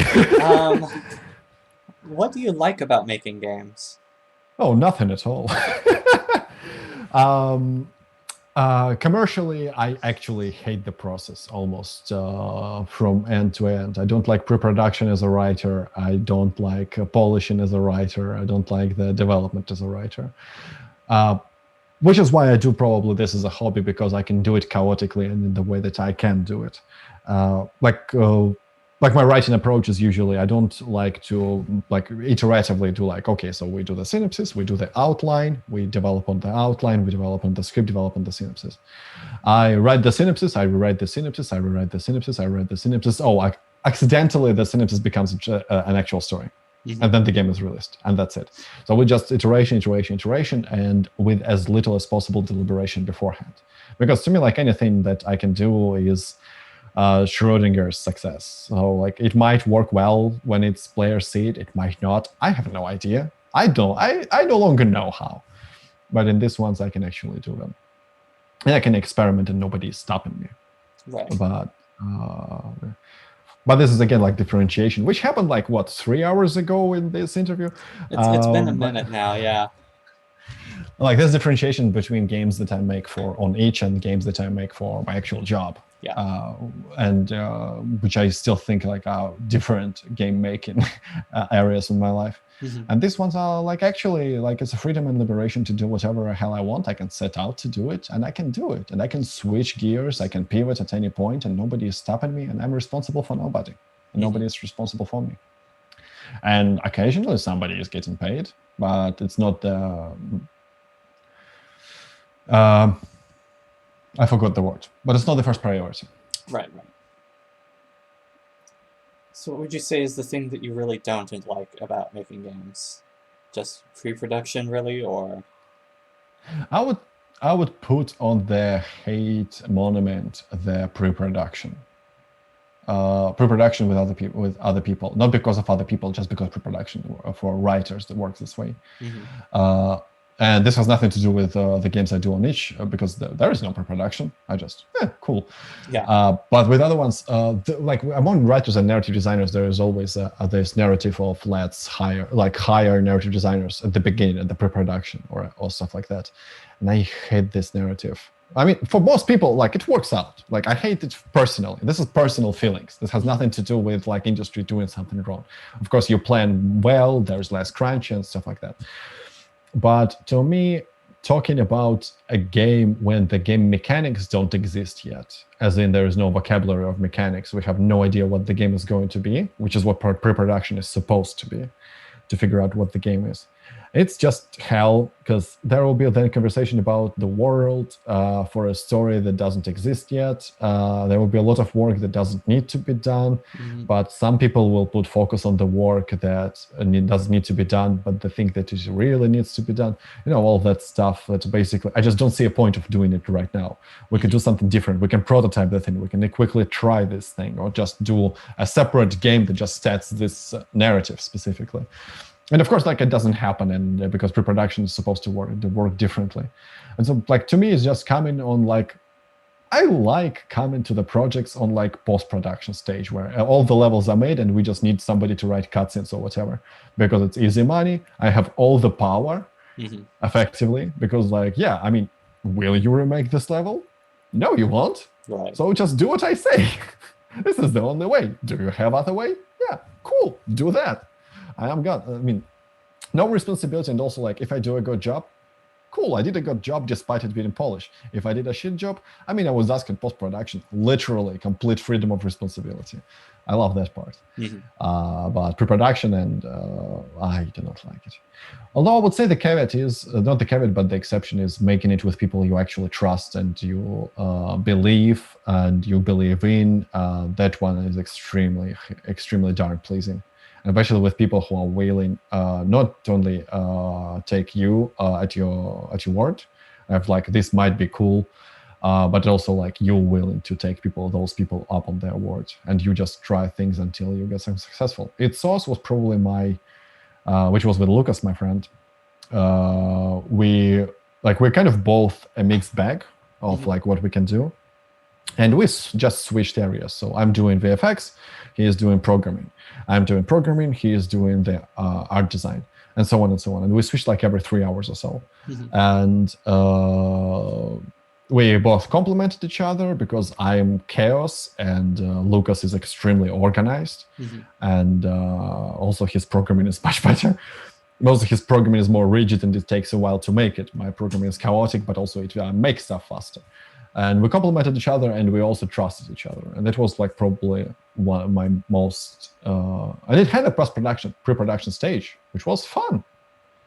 But that requires like people you trust to, and this is like extremely rare. On like commercial, just I'm here to earn a paycheck, or just like primarily this is so that I can pay for my rent. Right. Like pre-production is no, I don't like it. This will be my least enjoyable part.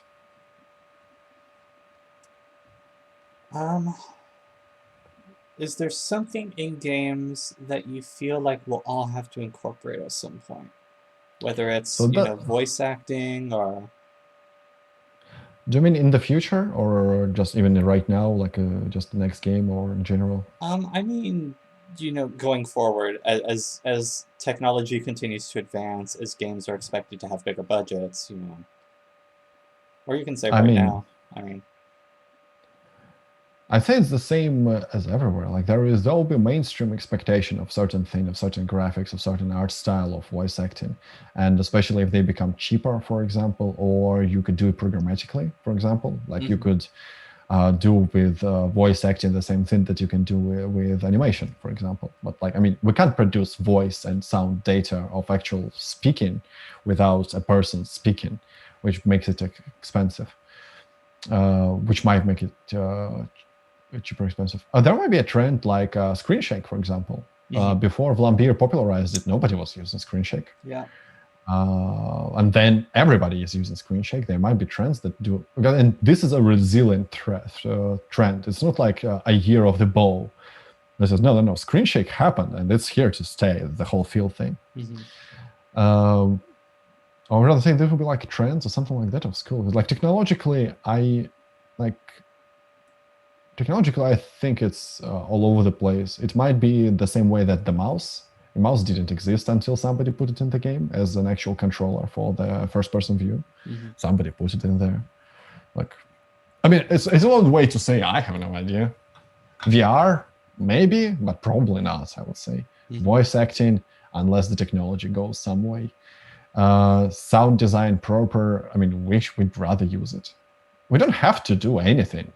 Like anybody who says that we have to do anything in an art medium, effectively, like we don't.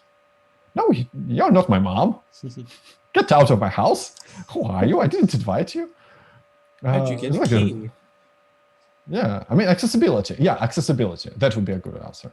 I feel like we would all have to incorporate some sort of accessibility, because I believe, despite what we have been saying, you and me do it. Like you have the skip fight. Yes.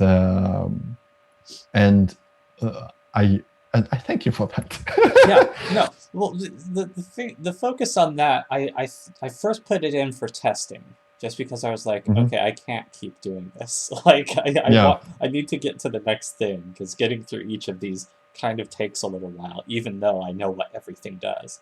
But then I thought about it, and I was like, no, this is actually very good to keep in, because, okay, some of these fights do drag on. What if a person needs to save? Or what if a person just really doesn't understand the mechanic for this one? Like, oh, okay, so this fight I have to use slashing damage to do any amount of damage. Well, I don't want to have to keep like toggling between the characters or managing their MP or anything. So I just don't want to play this anymore.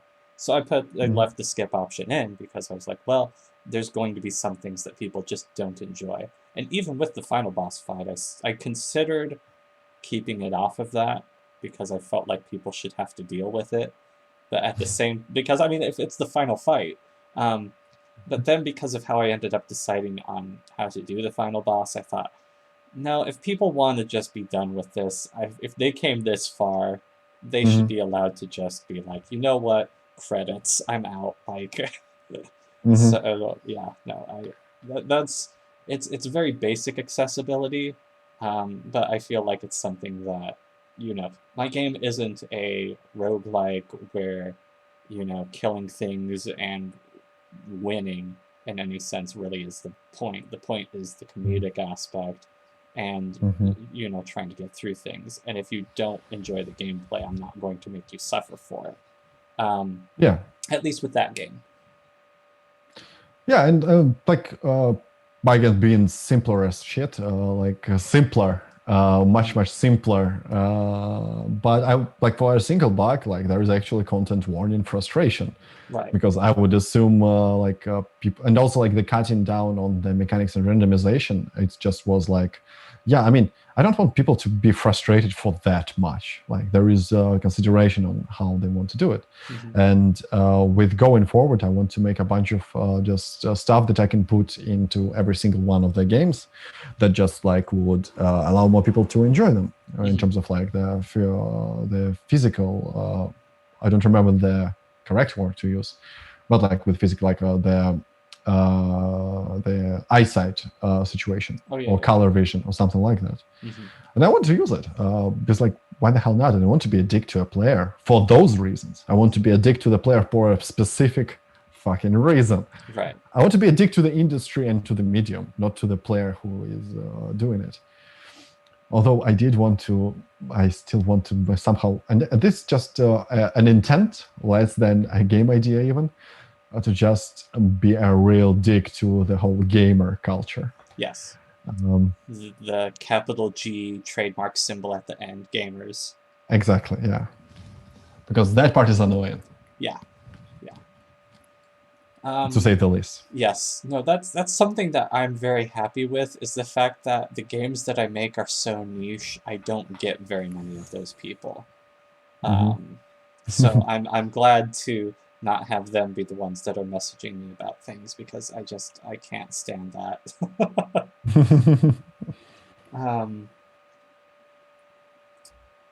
So is there anything that you think indie games and studios are able to do better than AAA games and studios? I think here just experimentation. Yeah. Just trying an idea without fear of company going under. I would also say probably turnaround time. Yeah. You made this game in 30 hours. I don't think most companies can get through a meeting in 30 hours. Yeah. There will be a meeting involved for sure. Like just half of them just thinking about, is this actually a good idea? I don't think if it's a good idea. I know it's a bad one. Yeah.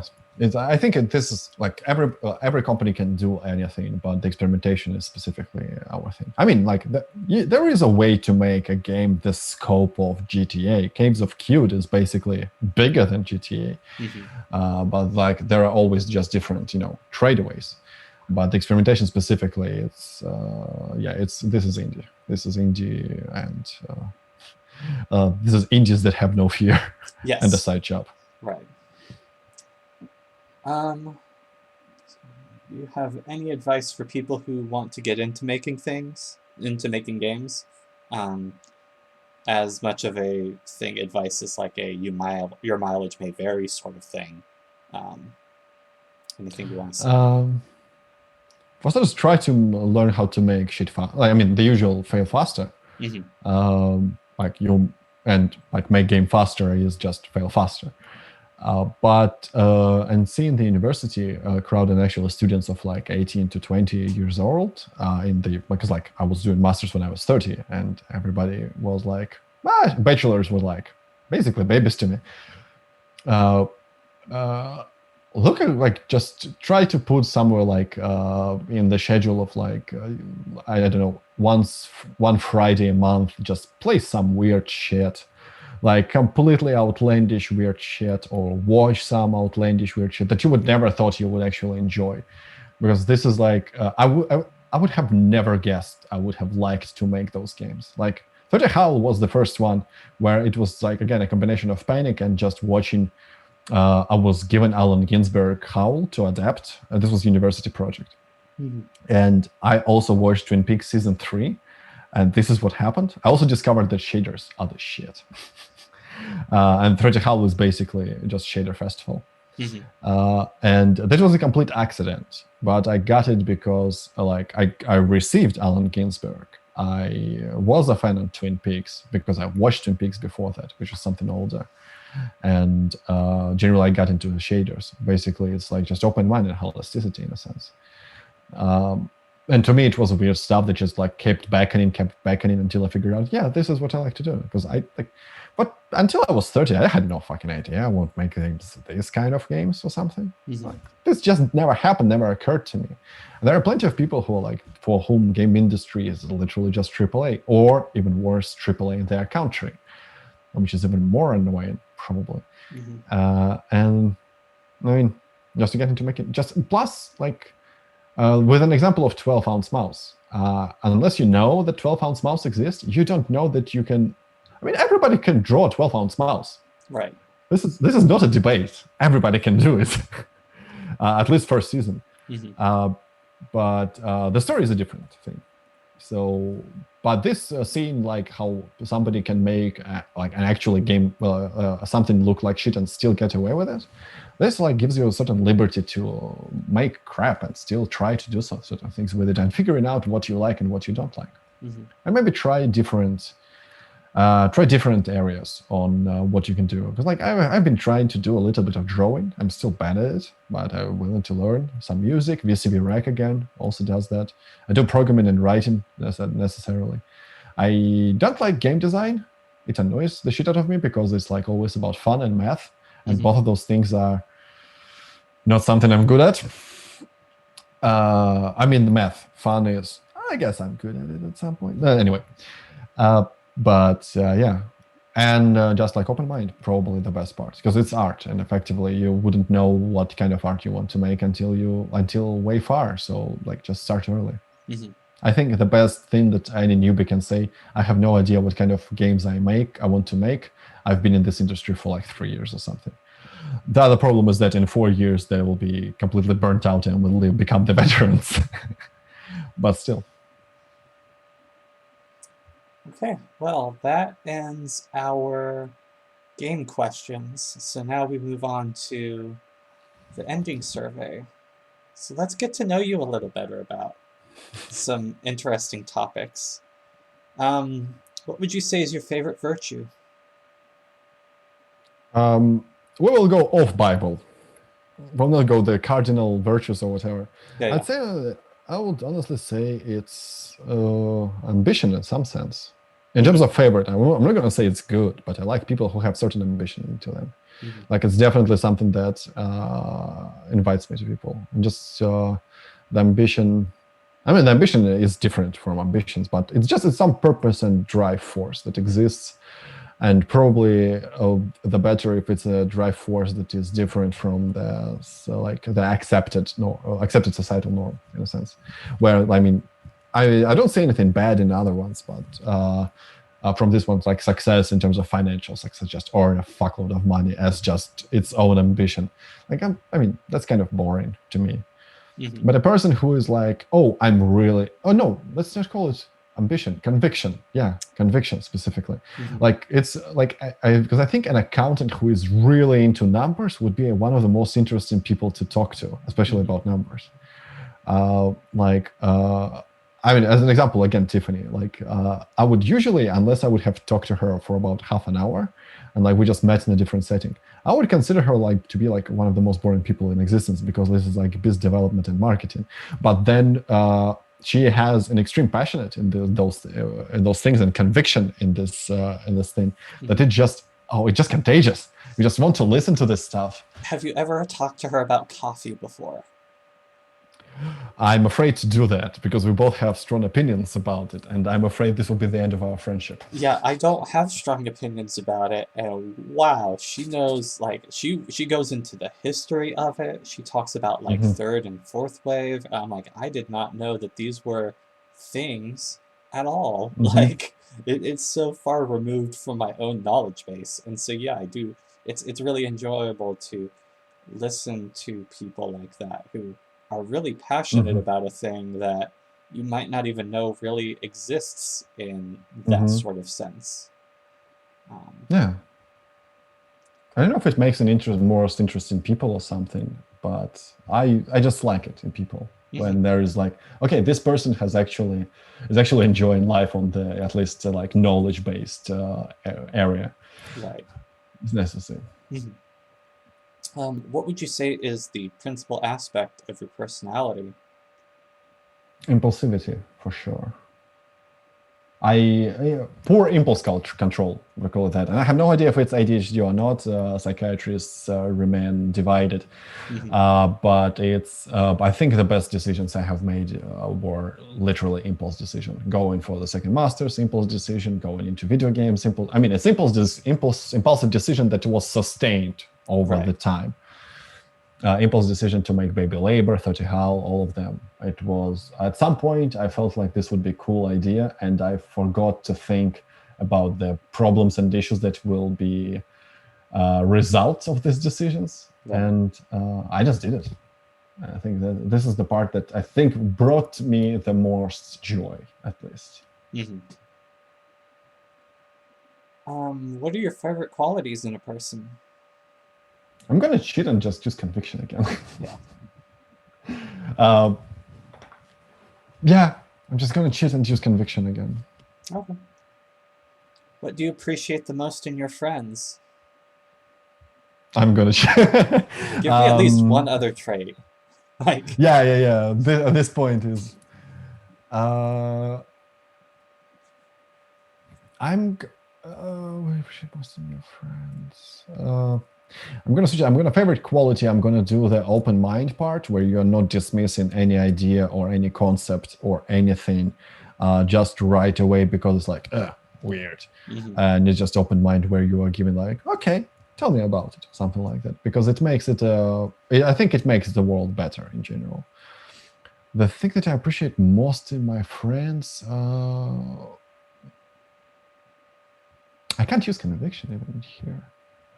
I don't know. I think like just I really appreciate, because I disappear a lot. Like I just like again attention span or something like that, and I just get, or deadline happens and I'm out for 3 months. And I appreciate patience. I think it will be selfishly on my part, but but I would say that it's the patience for sure. A patience to like actually be friends with someone. I mean, regardless of like my issues, just disappear for a prolonged amount of time, or just like reappear with like, hey, how are you doing? Maybe because I need something, but this is how I remembered you exist in a sense. And even though like I care deeply about you, my memory is shit, and it's not attention span. And I hope, I always hope that I don't offend anybody, but I think patience is like one part. And I try to not hold grudges. I try to give everybody because I know that maybe they're going through the same shit or worse shit. I have no idea. See, I've given you 3 different. Yeah. Just need to work a little bit more on this. Yeah. What would you say is your main fault or flaw?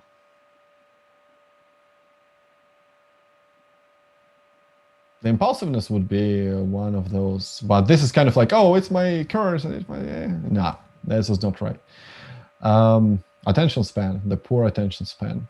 On the one hand, I may turn it into like anything good, and like getting bored quickly is basically like just as an umbrella term. But yeah, it's definitely the most annoying thing I have. This is where the anger issues come in, and like it's the source of all the shit. I think it's the poor attention span for sure.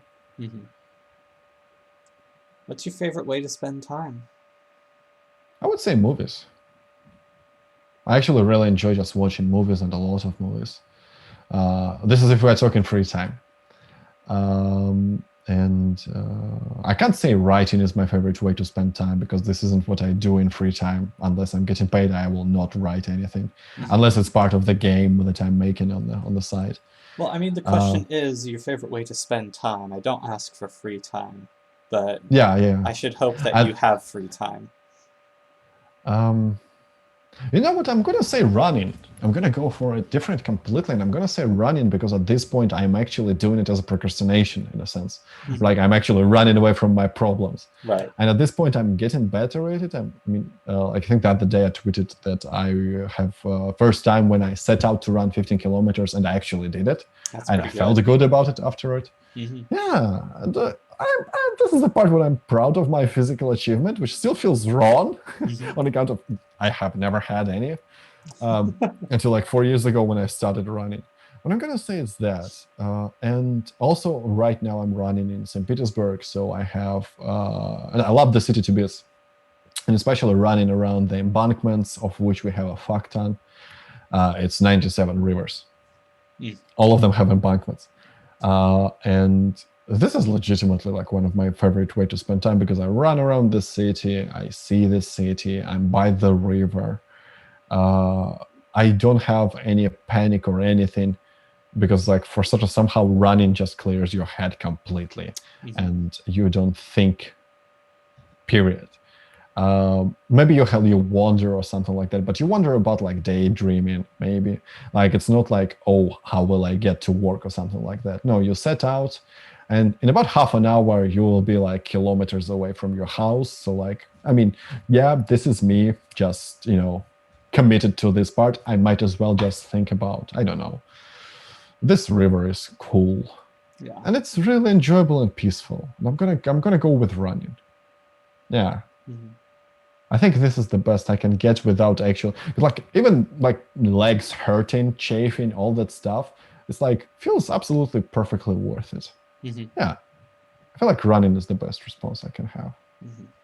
Yeah, when I was in middle school, I ran track, and then when I got to high school, I was biking everywhere.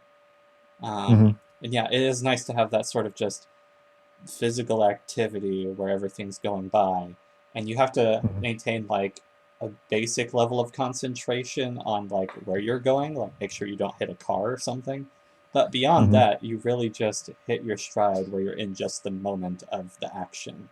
And that is a really nice thing to have, especially, when otherwise you're at a computer screen and your attention is being demanded by so many things. Yeah. Yeah. Yeah, it's like tomorrow doesn't exist, as in tomorrow will exist when you finish running. Right. Before that, there's no tomorrow.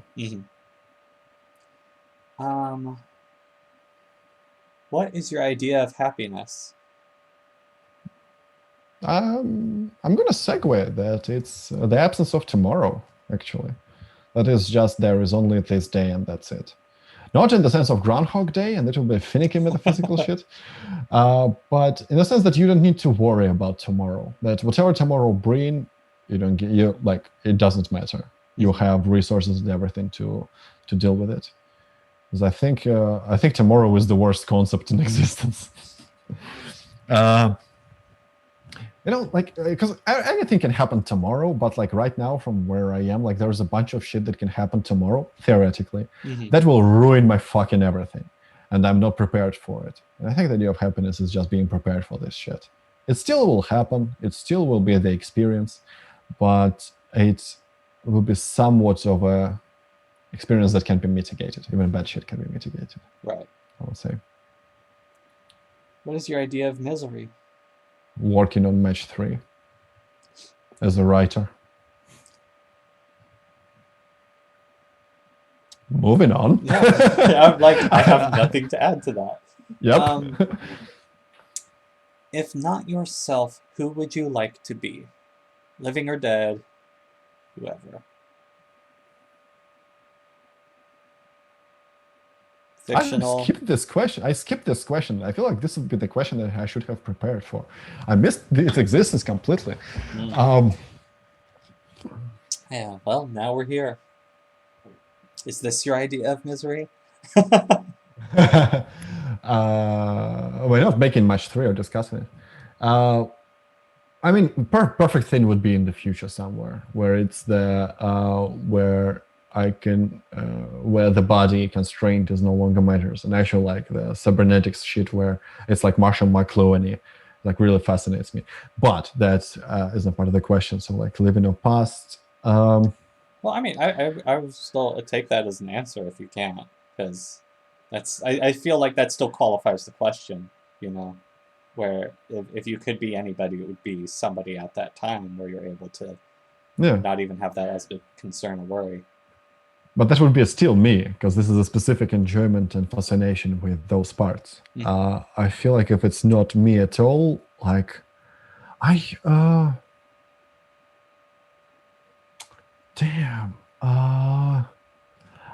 would, I would go to like prehistoric shit. Yeah. That would be That would be, I think, the one that is the most interesting, just because I can't read about it. I mean, like, it's still from my perspective, like I cannot read about it. Would be like, it's like prehistoric of like, just existing in a society where it's like nothing exists yet. Everything you do is new. Everything you do is dangerous. Everything's meaningful. Yeah, everything is meaningful. Yeah, in a sense, like it's a complete absence of absurd, because like there is a meaning. Just survive. That's your job. And this is actually like on top of it, but it's also survive, not in a sense of like, oh, everything is going to destroy me, or there is a war or something like that. This is survival in like a proper sense, not in the sense that I would myself want to like do what is his name, Lestrade. There's Bear Grylls, who is going with the set. I know. There's the one who is carrying his own camera. Yeah. Like I don't want to ever do that. I'm a urban boy completely.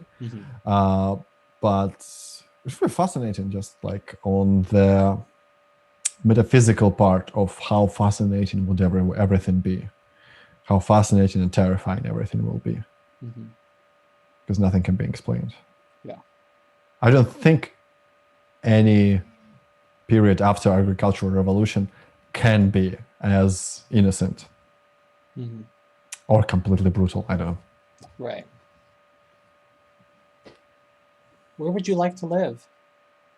As a continuation of the first question, or just in general? Just in general. St. Petersburg. Like, I legitimately would love to live in the city until I die. But there is also wanderlust, completely uncontrollable. For which I would say Seattle, LA, Copenhagen, Edinburgh. I have not been to Edinburgh though, and St. Petersburg. Yeah. The problem with St. Petersburg is it's surrounded by Russia. I see. But otherwise, I think St. Petersburg is legitimately the best city in existence. The best city for me to live. What is your favorite color? That would be a segue. It's the color of the River Neva, which is a weird color of gray, like lead gray water, which is like probably because we have no sun most of the time. We're like Seattle, but we have actual bad weather and we actually don't have sun. Not whatever they think is happening in Seattle. But yeah, it's just this dark gray color. It just is probably the most reminiscent. And just in general, like colorations of blue, probably. I like pink too. Like I don't trust people who say that I have a favorite color. It has to be a bunch of colors, right? It can't be just one color, unless it's black and the person is goth, in which case I respect conviction. Yeah, I've gotten a lot of responses where they just say black. Is black a color? And I'm like, yeah, I'll accept black as a color. What is your favorite flower? This one gave me problems because at first I was trying to remember the names in English of the flowers, and then I just like, yeah, but I don't like any of them. Probably it's an urban thing, but I'm trying to remember smells that I like. Yeah, nothing much. The color, the tulips have some kind of fond, ticklish memory. I have no idea why. I have them. But other than that, I like when people make flowers out of things that aren't flowers, I would say. Like I quite like I don't remember the word, like wreathed, I believe is the word. Yeah, but it's basically a metal rose. This ones I quite like. I like them happening. But like I don't hate the smell. It's just I don't have, and I can remember those smells. I just have no particular preference to them. Your favorite animal? Oh, it's dogs. It's 100% dogs. Dogs are the best. Just dogs. Elephants are cool, but it's dogs. 100%. I wanted to be like you wanted like to be a fancy animal, right? Because it's like, oh, your favorite animal. But like 100%, the only animal that it can do anything to me, and I will still be like, oh, who's a good boy, right? If an elephant tramples me, I would be like, oh, come on, I thought you were nice. The dog is the only unconditional love that I have. And well, like elephants are cool, seals are nice, like dolphins are smart, even though they're rapist assholes and abuse almost all the marine life forms in existence. Orcas actually quite cool, but I would not come to like if orcas eat me, like I will fight the fuck back. With dogs, no. I see. Because if they grab me by the hand, it just means they're closer for me to pet. So it gotta be dogs. Okay. What would you say are your favorite authors, if you have them? Harold Nelson, 100%. I feel like I have no mouth and I must scream. Screwed me enough to actually do the thing, to do what I'm doing right now and do the writing. Sergei Snegov, which is a Russian writer, Soviet writer. He was kind of Soviet version of Neil deGrasse Tyson, actually. He wrote, it doesn't exist in English. It exists in German, Hungarian, and basically in former Soviet Unions, former Soviet bloc states. It's called People Like Gods, Menschen wie Götter, Люди как боги, which is kind of like proper socialist Star Trek. Star Trek wants to be socialist, as far as I know from people's conversation, but it's actually fascist, I think. This one is kind of like hardcore socialist on steroids. And it's nice and it's interesting. And one of the plot points is because the person was the physics professor. And one of the plot points is non-Euclidean geometry, which I think is really cool. I understand like half of it, tops, on a good day, but still. Harold Nelson, Snegov, Bradbury and Asimov. Asimov, I think it's in English. Yeah. And like they were quite influential. Harry Harrison, whatever it's pronounced. Some of them, like you can tell how far in the past I have read them because I pronounce them with an accent. Because like Gary Garrison in Russian, I just remember them this way. Stainless Steel Red is amazing. This is in authors. This is in terms of like book authors. Yeah, I would say these are the ones that I can remember. Alexei Pechov also for specifically one book, which is literally just a fanfic on Thief. I mean, I'm not kidding. It's a fanfic on Thief. I think it's called Creeping in the Shadows or something like that. I have no idea if it's actually okay. It's a quite nice fantasy. And I feel like it's a nicer fantasy, like Journey style. I feel like it's nicer than Lord of the Rings in a sense. And yeah, authors, probably that's it. I quite like right now the play. Like if we still consider playwrights authors, then I would go for Shakespeare. I quite like it. Sorry, Salavia Nelson Jr. I know that you will now no longer want to be friends. But Midnight Summer Night's Dream is actually like my favorite one, and not ironically, but specifically because it's funny and crass, not because it's highbrow or whatever. Also, Titus Andronicus is pretty darn pleasing. But Samuel Beckett, with whom Samuel Beckett, Ionesco, Harms, and Boris Vian, in whom I got after like starting the thesis because like, holy shit, it's completely my aesthetic, this whole absurd shit. Oh yeah, give me more. But yeah, I would say, yeah, I would either like meander until I remember somebody else or let's stop. Do you have any favorite developers? I used to. They turned out to be monsters. That's smooth. I would say right now, David Gaider is probably one of my favorite writers and narrative designers in the industry. Salavia Nelson Jr. is amazing. Like he's a comedy inspiration for sure. I'm now just trying to like remember the studios and like, okay, what have I heard about them? Do I want to actually mention them in any capacity? Triband Studios, Triband Interactive, which are a Danish studio, they made What the Golf. I just respect that. Like they just, how can we make a game about golf that is not fucking golf? Yeah. And they just ran with it. I like that. There are some developers that are right now just don't matter, but they used to matter in the 90s, that are Russian developers specifically. But in the situation, like it's not, I treat it as not like favorites, but like the actual like people I look up to.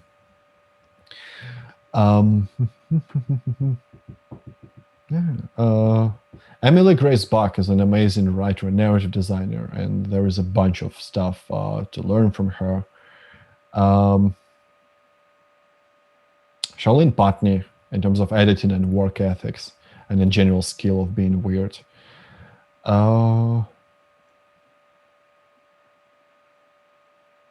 Yeah, this is generally like people that I look up to. There are a bunch of other more favorite developers, but I consider us like, in a sense, like maybe like either equal, or I don't have the same like absolute adoration towards those people that I feel for, and like the need of like, okay, I need to topple.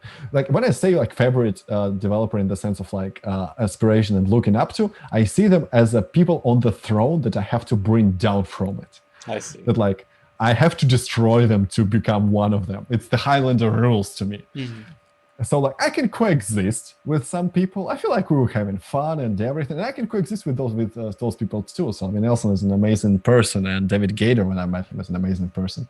But I have to destroy them at some point.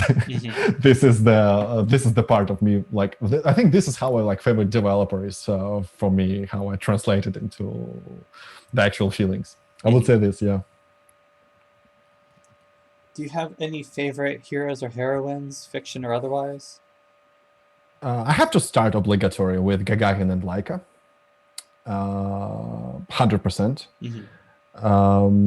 In fiction, I can't remember. Like I had them in mind. I can't remember anymore. Apart from writers and Helen Ellison is still like a hero in a sense to me, just because how obnoxiously, aggressively irreverent he always was. Pretty sure he would hate me for saying that. But like regarding the people specifically and what people did who are named, I don't think so. I don't think anybody comes to mind at this point, probably except for authors and developers in some sense. Like everybody I've mentioned so far, and probably mentioned in terms of painters and composers, which is the next question, spoilers. But this will be cosmonauts, astronauts too, but also like, I mean, they're literally called astronauts because they didn't want to call them cosmonauts. Astronauts makes no fucking sense. It's like, oh, we're going through stars. No, you're not. Stars are an extreme explosion that is happening at infinitum. Just call it cosmonauts. It makes more sense. Come on. Weird Cold War rant. Yeah, I don't think I can remember at this point. I'm skeptical to call anybody hero or heroine. Oh, in fiction though.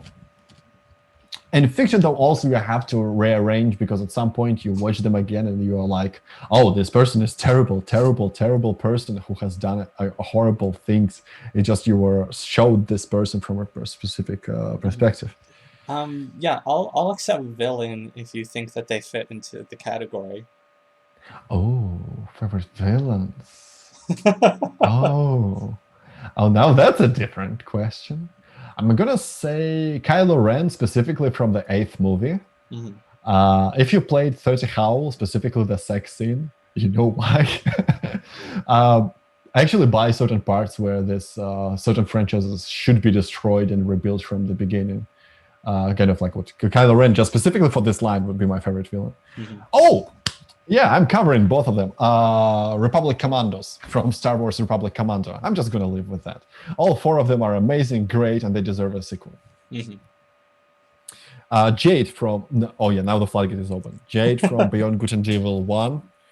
I have no idea what will happen to her in Jade Beyond Good and Evil 2, but Beyond Good and Evil 1, Jade is an amazing character, I feel like. Shepard is just written well. The enemy from the Mass Effect 1, the main villain, that was Saren or something like that. I felt like that villain was written very well. And unlike the Elusive Man, it didn't suffer from, part 3. Right. And from video games, Disco Elysium. Actually, Dragon Age 3, Sarah. I think I only played Dragon Age Inquisition just because I really like the character Sarah. From the books, the villains. It's harder from the books because they're like necessarily the characters, I don't remember them. They just become a mush. Favorite villain from the movies and cartoons would be Frollo, just because how audacious it was to make Frollo in a Disney movie. The character is abominable in every sense, but also great in how he was performed and done. Ursula and Hades, like Disney villains in general, the Disney villains of the past are really cool. Yeah. Oh, Prince. I'm going to leave it on Prince from Lex, Lexx. If anybody knows about them, if there will be a tweet with this interview, and I assume there will be. Just write that you know Lex, because I'm assuming almost nobody has any idea what Lex is and what Prince in relation to Lex is. And Prince is amazing in both of his reincarnations. And this is a spoiler, but even if I spoil it, it doesn't give anybody anything, because Lex is absolutely bizarre and amazing. It's top end of 90s concentrated energy concentrated through the prism of bizarre. Of course. Any favorite painters or composers? So with painters, it would probably be Malevich, Kandinsky, and I forgot. Bregel Jr., I believe. The painting that I really like to the point of using as a poster, like right now I'm not living it, my place. So it's God damn it, I forget it every time. The Fall of the Rebellious Angels. The Fall of the Rebel Angels painting. Is this the one? Yeah, it's Bregel the Elder. Peter Bregel the Elder. I really like this. It's one of those like bizarre where it's a bunch of details and all of them are weird and shit, like Boss in a sense. That one I quite like. Kandinsky and Malevich, like they just I just enjoy them because not that I can recreate it because I can't, of course, but I like this style of art specifically. And I'm not that good at art history or anything to actually do it proper justice. And with modern and current painters, I don't feel like I have any capacity to talk about them anyway. I don't own any art, I believe, except for Bregel. Composer-wise, and I'm assuming can I spread it to just musicians and just favorite music? Composer-wise, I just can't I can't remember anything classical. I just want to say something Russian, but that would be pointless. From my perspective, it would be pointless. I don't know. I like Bach. It sounds completely pointless, really, because I can't go into specificity why. But in terms of musicians, it's I kind of really like Lady Gaga. I can't tell anything specifically because of the changes in art pop album. Although my musical tastes are all over the place. I've been listening recently to The Staat again, the Dutch team, and they're quite amazing. But again, these are the names I can remember now. 4 hours ago, 7 weeks ago, when we started this interview. Yeah, it's been a minute. Yeah. And I had all the answers, but now I this is because as far as I know, this is the last one. I had all the answers, but there's one more. So. Oh, okay. Let's just go to it. Let's just ignore composers. I can't remember them specifically. Garbage. I would say Garbage would be probably my most favorite band that I consistently. Garbage and Aerosmith. All right, last one. We're almost there, home stretch. Do you have any special or peculiar talents? For starters, speaking Russian doesn't count. Well, you speak multiple languages. We will count that. It's not multiple, it's just two. And given that I have to speak English, I wouldn't count it as special or peculiar. You said you it's also for know US. some German? Yeah, but it's just a bit. I wouldn't count as knowing. It's Bäckerei Deutsch. And a bit of French also doesn't count. But I don't count them as languages. It's just that I kind of aware and I kind of can, if you drop me in France or Germany, I will kind of have enough vocabulary to ask for a way out into a different place that speaks English. But apart from generally, the one that I would use, and this I think is wrapping up the whole interview contextually, is that when I have a weird impulse, I have enough resilience, mental resilience, to just follow it through, which apparently I don't think a lot of people possess. And this is the one that I most like. It's not specifically peculiar, but I feel like it's quite special. For peculiar, it's definitely just dragging a normal conversation that is supposed to take half an hour or something like that, dragging it into oblivion. Because it's not like I can't shut up. It's just that if you let me talk, I will fucking talk. I understand. I'm a bit worse than Tiffany, I feel like, because Tiffany knows when to stop. I don't. I mean, I spoke to her mostly during the Indiecade, it was like networking hours, so it was like open time. And yeah, between her, me, and Chris, yeah, we went on tears until talks were supposed to start. Like, we're very much people that are capable of, if our special interest switch is hit, then it's like, okay, I'm just gonna go, and everybody has to deal with it. Yeah, and this is what happens right now. Yes. For both of us, yeah. Others, I've been mostly just mentioning Tiffany here. Hey, she's my friend B. She haven't played Baby Labor yet, and she must. This is a way to lure her into playing Baby Labor. Yeah. This is all just for that. It's the whole. Damien is on it, actually. Tiffany, if you're listening, if you're watching, Damien is completely on it. This whole bundle is just so that you play Baby Labor. That would be so bad. It's just a gag to get her to play one of your games, and then I happen to make $150 or whatever it will be at the end of this by now. It's not the worst gag. No.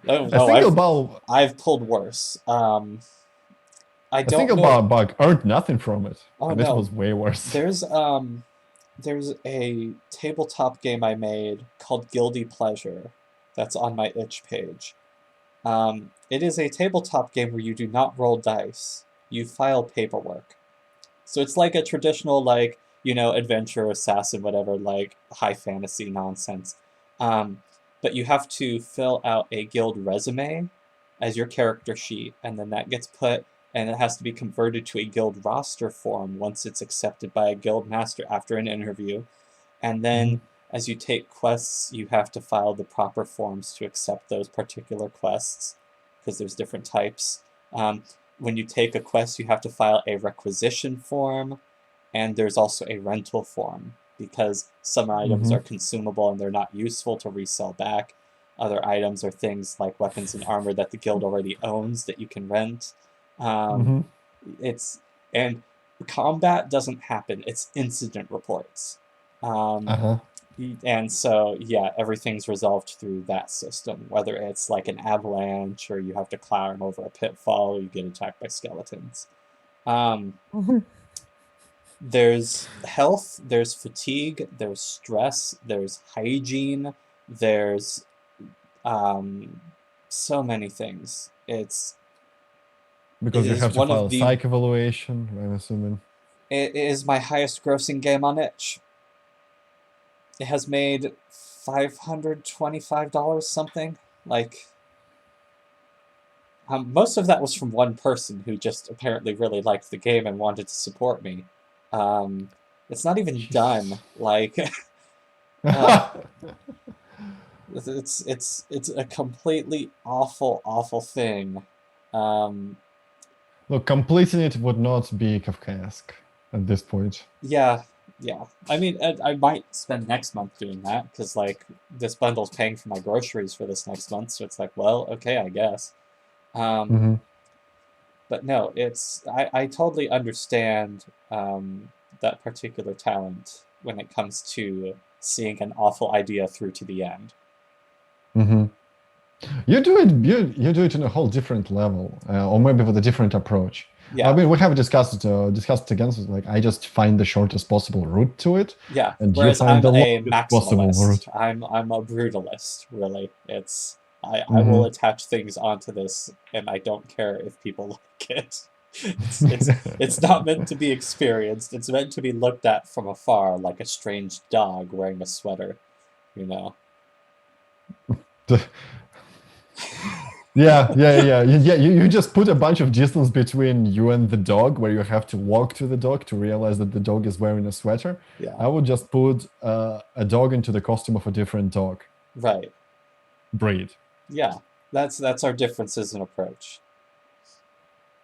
But I will let you pet it, though. Oh, you're not getting to my dog. But yeah, no, this was good. Is there anything else that you would like to add at the end of all this? Do we need to at this point to add anything? I ask everybody this question at the end. You can reply with no, thank you, and we can move on. Somewhere in the back of my brain, the Russian asshole that exists there wants to add something that will just derail you, so that you will not be able to stop talking, and we are here until 11 p.m. And this conversation actually takes 9 hours and 99 seconds. Okay. 99 minutes. Is it possible? 59. If you have, how about this? You can ask a question that you think would be that good, and I will either answer it quickly or I will tell you, thank you for your time. Like, if you think you got one that'll get me, which is entirely possible. Actually, the one that I'm most interested in, and if it's a quick answer, it's golden. If it's not, then it's like, good thing I don't do it. Right. In the leader thing. Yeah, I have low stats on my class as leader, so I recruited everyone I know to fight the Dark Lord. Which yes. I copy paste the title into everything. I never type it out manually anymore. It's a nightmare. Like, of course. Yeah. I'm assuming you have a shortcut on your keyboard that just does it when you press 2 letters. But there is, just from a writer's perspective, it's the one that bothered me this morning when I was playing it. You have 100 characters, at least. As far as I understand, it might be approximately 100, something. It's a lot. Mm. How do you track the storylines? I have an Excel spreadsheet. Okay, first, the way I did it was I put together all the portraits and I just put them in like a paint file, and I manually like just dragged them across to each other to be like, okay, so these characters are in a family, and these characters are in a family, and these characters like brother and sister or whatever else. These two are friends, etc. And so I did sort of like a web plot. And then I put an Excel spreadsheet together that outlines all of the character relationships, which sounds like an abomination, and it is. And then from there, I also considered, after I gave different characters skills, okay, who doesn't have as many skills as they should? And so I gave some of them supporting skills. Like there's certain characters like Ludobert the Bandit, Francis the Mage, Francis the Mage, and Bohan the Swordsman. All 3 of them are friends, as I'm trying to recall this from memory, because I haven't touched the files in like a year now. I assume. And Ludobert actually has support skills for both of them, I think. If they use damaging skills, he'll actually follow up on theirs and do an attack on the enemy on his own. So I had certain connections like that, to where if I don't highlight it very much during gameplay, I'll at least highlight it for a moment, and I'll make sure to implement a game mechanic that supports that, which is also how certain characters have combo skills. Like Josephine, the main character's her parents, Arcturus the warrior and Valeria the cleric, have a combo skill that they can do because they're just so close. It's not even a support skill. It's both of them use this, and now they do like an actual combination attack that does severe light damage and increases the enemy's weakness to further light damage. So I did outlining for that, and then from there, it's really just an Excel spreadsheet of various interactions and me keeping track of did I actually put some amount of comment in here that established these characters' knowledge of each other. So yeah, it's a lot of spreadsheets. I have Excel open on my desktop pretty much always. You're basically doing the same thing that normal people do. It's just that you do it on a scale hitherto unknown. Yes, yes. I will say that I have abysmal short-term memory. I have phenomenal, like, almost photographic long-term memory. So if I commit something to that portion of the brain, then I can keep a lot better track of it. So after I work on it long enough, I'm like, oh, okay, I remember all these characters, I remember their names, I remember their skills, I remember what they do, and their personality traits and who they are.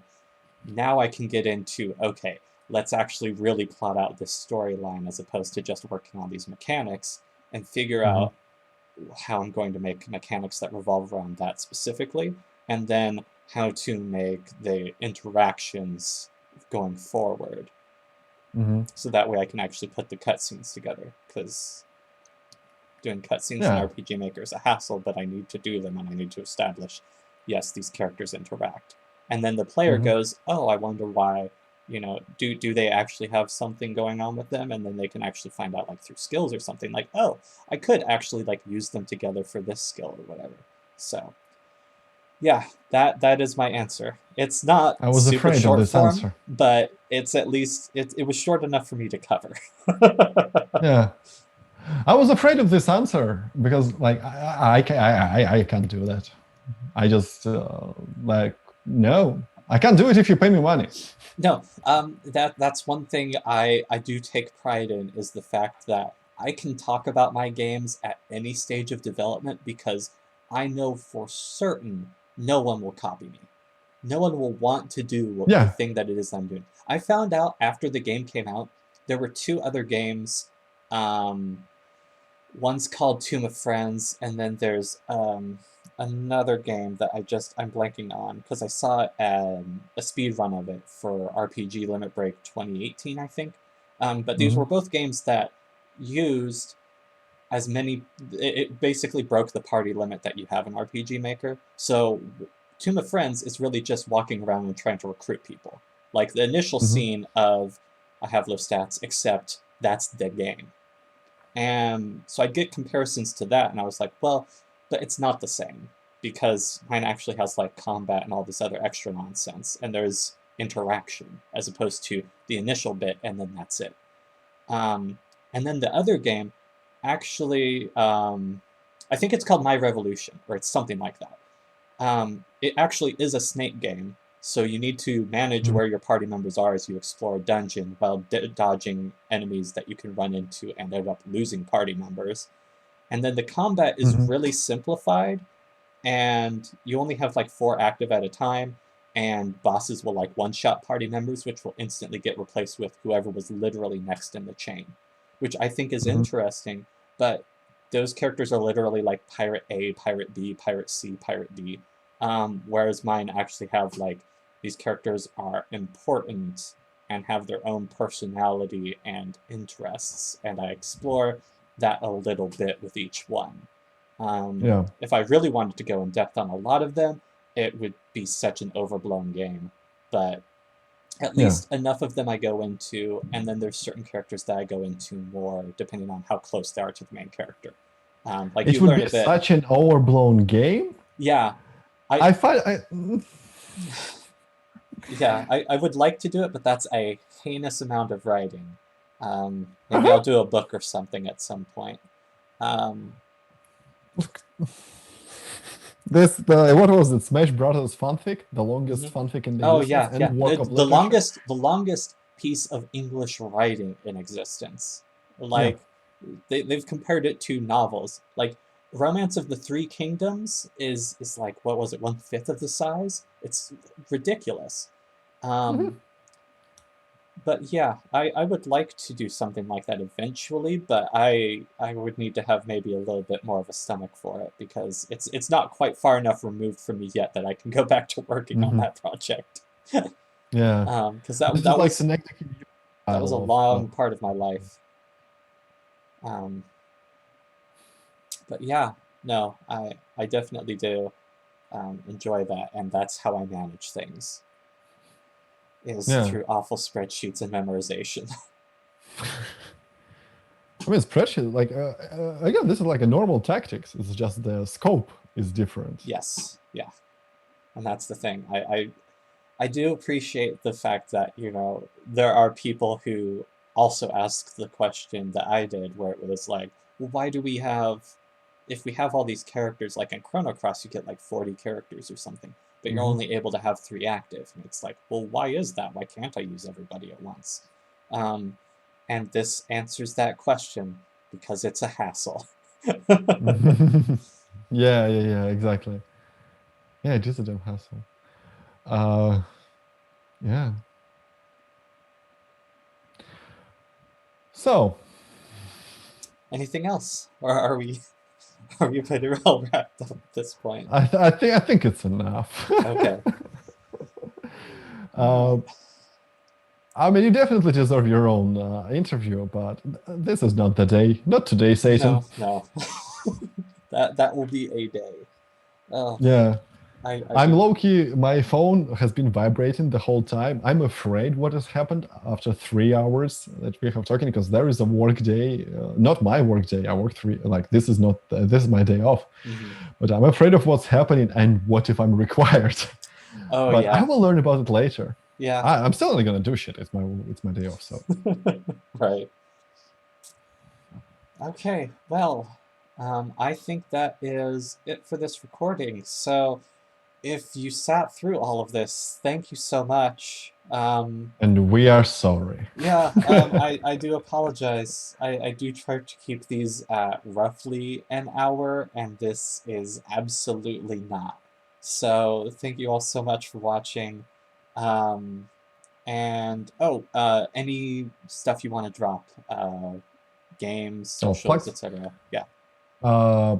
But probably a web writer as like a Twitter, basically. It's also my itch. So generally, if you type in a web writer, you would get to me, to a weird Russian name, and that would most likely be me. Also, you can see it, I believe, here, because I think this is just screen recording. Yeah, this is a web writer. And you can just do it. Just play stuff on my itch. I highly recommend Baby Labor, but I mean, get Baby Labor through the bundle in question. 30 Howl and La Grande Morte. Please, somebody actually play La Grande Morte. It's good. Also Save Koch, if you fancy.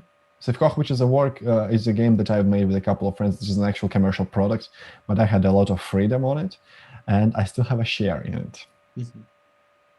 And I would love to get more cash from it. Of course. Okay, well, that wraps this up. There will be links in the description and whatnot. Thank you all for watching, and we will see you again next episode. Thank you. Bye.